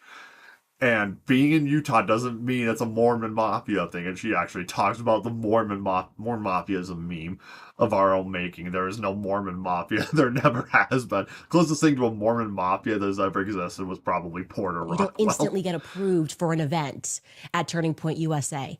It reeks of an inside job. Somehow, at some layer, at some stage, Turning Point USA is involved because they're giving us no clarity. And we are getting the runaround from the Trump administration, the runaround from his friends, the people that wanted to stop asking questions and move on. Tyler Boyer is the king of shady at Turning Point USA. He is the one, like I said, he has hired every person around Charlie. Joke's on you if you think Turning Point USA is a Christian organization. It's a Mormon one, okay? And then when they bring the channel back, even before they put Erica's speech. People of our faith have worked on Charlie's team. That is well known. It's been very, very obviously and blatantly proven that a lot of the people that work with Charlie are of various denominations. Unbelievable idiocy. And it gets better. They put Mikey McCoy and his wife. I don't like it. I don't like it at all. This stinks to high heaven. Every day that goes on, it feels to me like Turning Point is engaged in a cover-up. My theory now, I feel confident stating. And all of it, everything she says about this kind of this crackpot level stuff is just like, she says at one point, you could take this to the bank. This is factual information, and her factual information probably came from an ex-member of our church or a disgruntled bishop who thinks he knows stuff and then loses the light of inspiration that being in the church tends to give, and then making wild claims, because a lot of people's information about our church actually comes from ex-members who are like several years removed from any position of responsibility. You know, if they were the bishop in a ward, if they were an elders quorum president, they'll be like, oh yeah, totally went down like this, and then people actively serving those kinds of positions are like, what are you talking about? Like the lead singer, no shade to the lead singer of Imagine Dragons, he's a good guy, but he was a member of our faith. He left. And talking about it in an interview, he calls the Book of Mormon like the Mormon Bible. And it's like, you served a mission. How do you not know that the Bible and the Book of Mormon are completely different texts that don't even remotely relate to each other, aside from mentions of the prophecies of Isaiah that come up and other records of our forefathers that they talk about throughout the book. I'm not great at remembering scriptural stuff, but like it's pretty far removed from the Bible as an overall narrative. And he couldn't even remember that. He served a mission. He taught people about stuff like that for 2 years. Like you lose knowledge of this church and this gospel when you dip out in that kind of way. So you can't really take ex-members as a good source of information because they get biased real fast. Their sense of humor flies out the window, and their credibility for any real information disappears with it. Even though they do remember stuff that is true a lot, even like the not popular truths about our past and the bad actions of people in the past. There's a lot of them. All the ex-Mo anti-Mormon people talk about it, but yeah, these people Charlie Kirk was taken out by something much bigger than Turning Point USA. What are Egyptian military subcontractors doing in the middle of Provo, Utah on the day that Charlie Kirk was assassinated? Certainly much bigger than Tyler Robinson on the Low C rooftop, who I don't even think was even stepped foot on the campus that day. Except we have proof that he was there. Sometimes I wish I was born yesterday. I gotta see it would be so easy to just accept it. Like, oh, yeah, there just was a lone shooter. A vivid dream this weekend. And Charlie came to me and he told me that he was betrayed. Despite being disavowed by former colleagues and friends, and this is the second paragraph, and even being blamed for Republicans' losses this week, Owens' podcast just charted #1 on Podscribe. And the episode she dedicated to her investigation, of Charlie Kirk's assassination, are closing in on 90 million views. Maybe the real investigation is just seeing which conspiracy theory goes the most viral. Psycho, I cannot stand her belief that she actually knows things. Go away forever, you are irrelevant. Brutal. Yeah, I haven't seen that show or that scene, but that's accurate. Institutionalized? Epstein list. Never discount the Mormons. Yeah, it's funny. Christianity has actually made her more insane, and that's just sad, dude. Religion is supposed to be some kind of inspiring, and not the Scientology kind of crap, the stuff that's actually rooted in theology. You best protect your break. Oh my gosh, that is hard to look at, bro. I did have Candace Owen going so much to the right that she pops out from the left on my bingo card. That's half a year ago. Yeah, this was last fall or winter. Imagine thinking the sound of your own voice is so important that you never have to take the time to actually use the brain. And still, no information on the case. But they cared so much for Charles.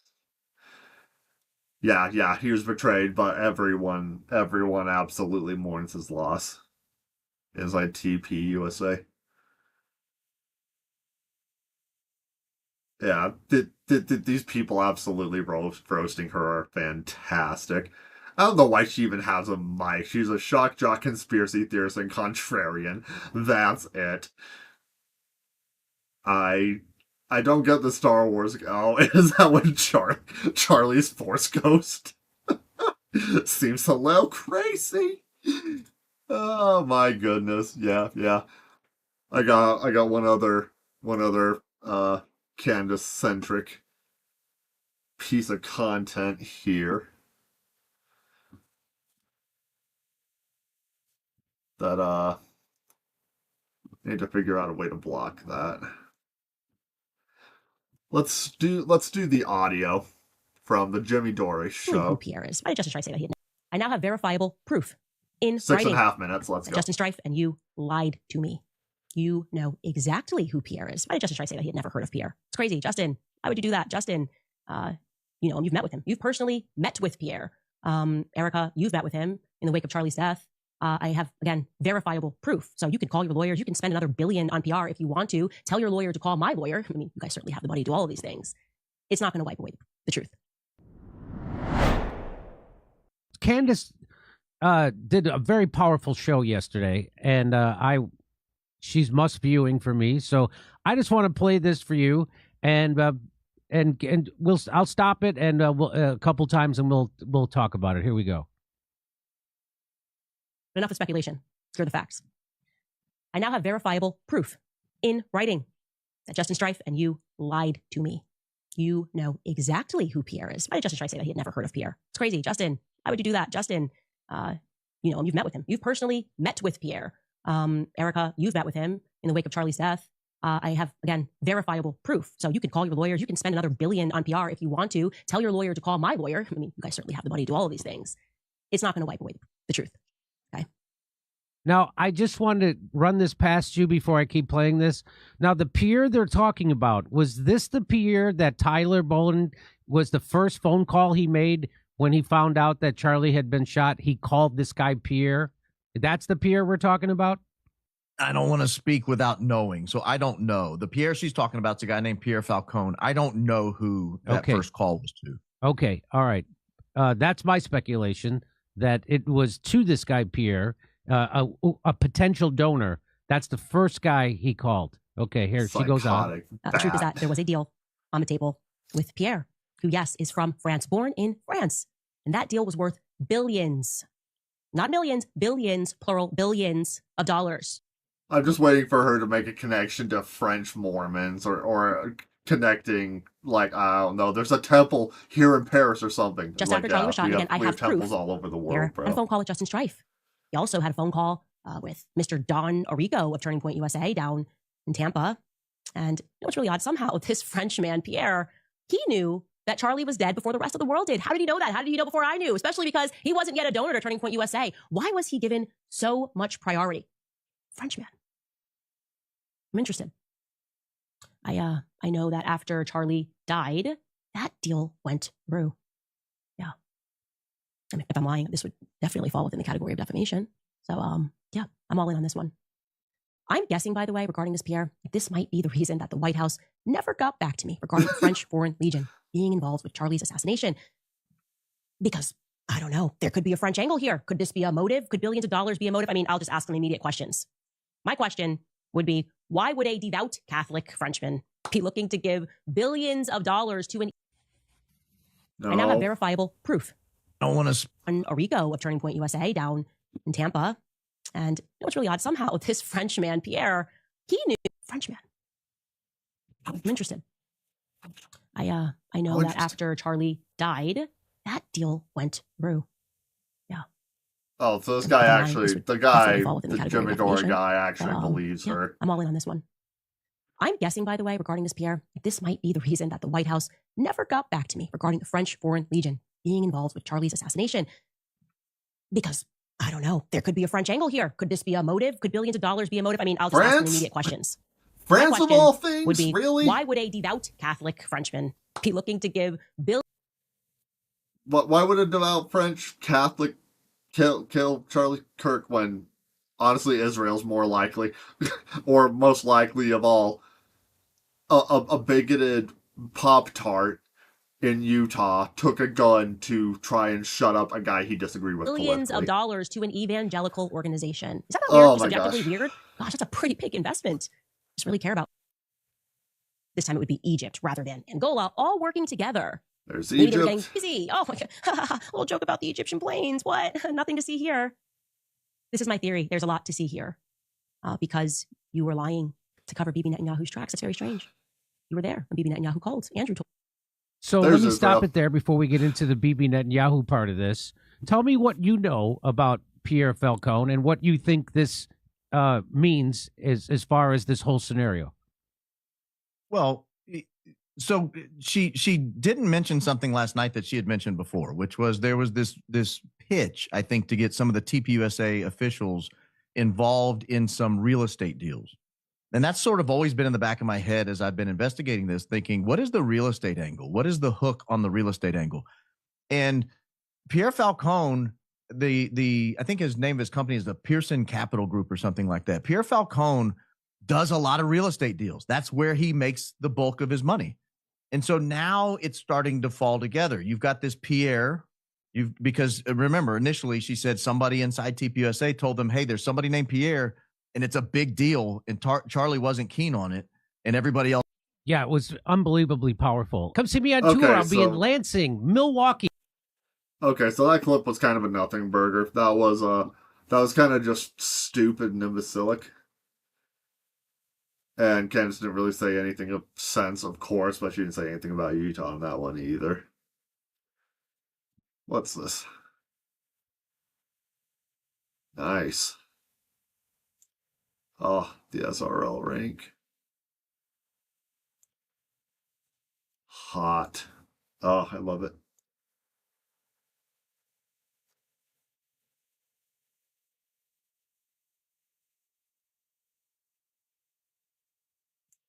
Well, yeah, I know that, dude. It's always about the money, Spider-Man.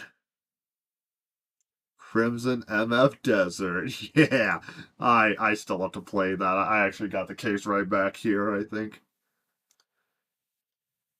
So, yeah, Candace Owens is a nut job. Long story short. I gotta get going here in a minute. Let's look at one more thing. No. What was it called?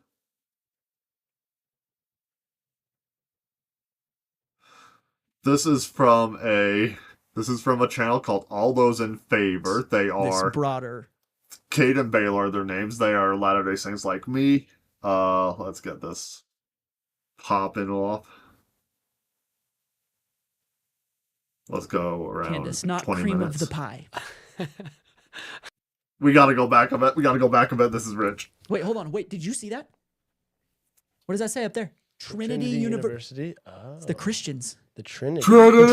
Oh, there are three in the Trinity. It's a 33 reference. Oh my gosh, dude. Which is from earlier in the video. It goes so much deeper.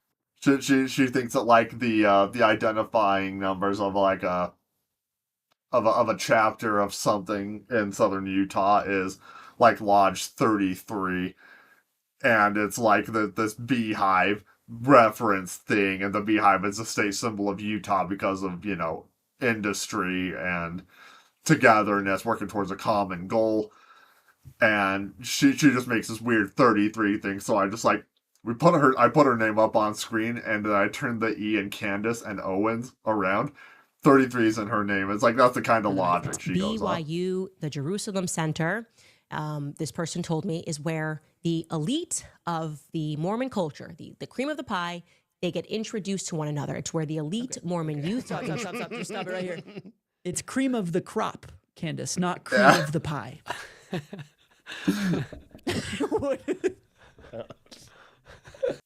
I'm glad I'm not the only one who took objection to that. I'm just like, cream of the what? And then these guys just immediately cut her off. I'm like, I know exactly what he's gonna say. Am I gonna go for the low-hanging fruit though? Yeah, well, let's be real. Candace probably really likes cream pies. Let's be real. It's Anyways. true. You're right. We have to correct that. I don't, there's no way. Then also, okay, first off, this is not allegedly. She knows this for a fact. Yeah.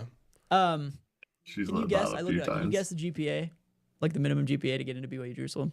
3.8. 2.5. Oh. That's what I found. That's a really approachable GPA.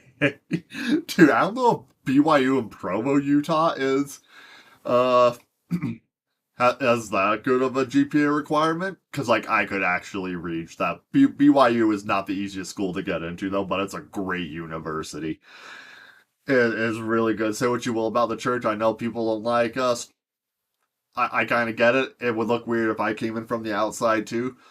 But, oh my gosh, like the fact that the CIA actually recruits out of there, which Candace thinks is like this big PSYOP level thing, it's like, no, it's because we tend not to drink and have addictions. We tend to be loyal to our spouse, and we tend to be patriotic and loyal to the country. So it's like, yeah, of course you would want people of good moral fiber to be your intelligence operatives. And it's not just like, movie level intelligence stuff. There are all these other work ethic relatable things that employ a lot of members of the church. And she twists it into all these stupid things that make no sense. And these guys have broken it down better than I could, but That we gotta isn't, keep she's going. talking about the elite families, the elite Mormon families, right? She Or didn't say that. something. What does she mean by elite? Surely not just studious. The cream of the pie. Pie. That's never gonna get old. I gotta make Yeah, an emote of that. this Cream is of the crazy. pie is actually What do you mean? hilarious. Like, it is. Look, I love my homies at the BYU Jerusalem Center. 2.5 is not the top of the top. Yeah, and I don't know why I said 3.8. Those are just the C and the B students in high school like me who couldn't be bothered to achieve high, but still like didn't fling their way through high school doing pot and ditching on class twice a week for whatever boring reason. The people that actually just go to school and behave appropriately, I was thinking maybe because it's all the competitive, mid-average that's how students they- like Yeah, it is me. competitive. Like a lot of people apply to go, but yeah, I've never Mhm. in my life had a Many are sense of called, like, few are you went chosen. to the BYU Jerusalem Center. That must mean you. It's like, oh, you won a lottery. Like your name got picked out of a hat.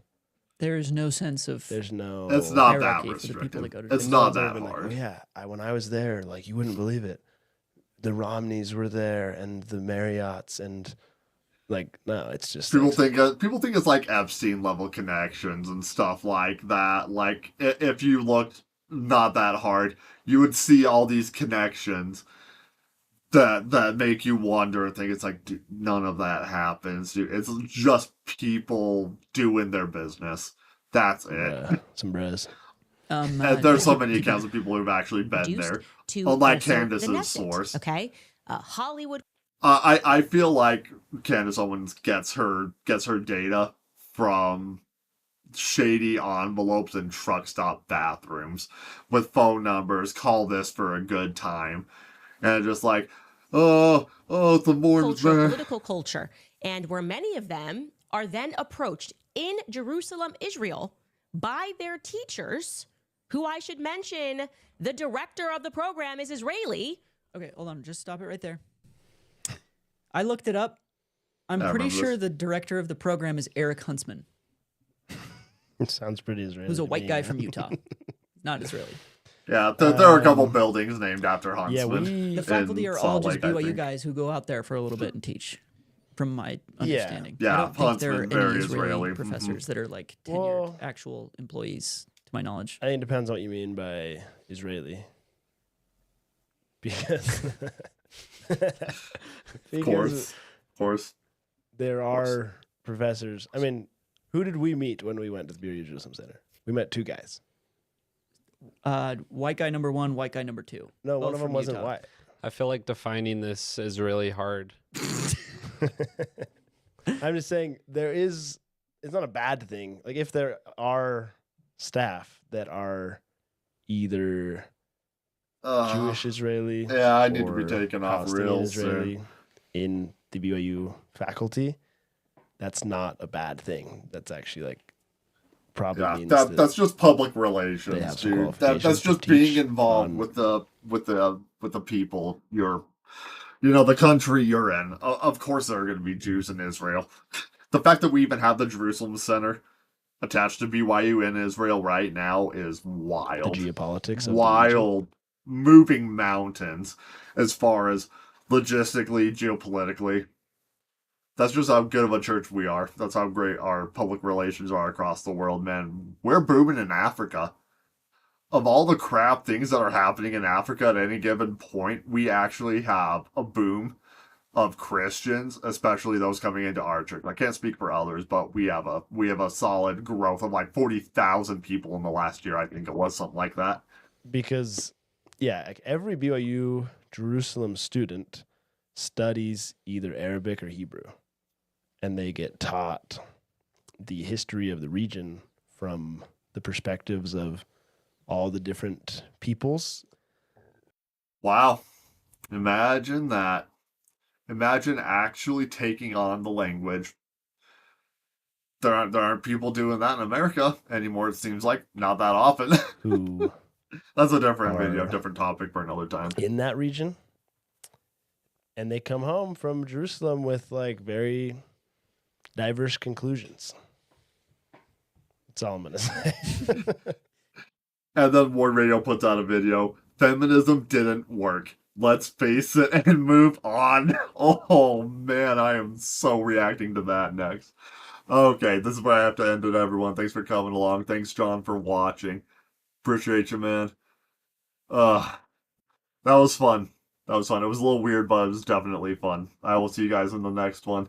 I will probably... I don't know what I'm going to do yet. Tomorrow is either another reaction stream or possibly reaction in gaming, but I probably should just play a game. So, yep. See you guys then.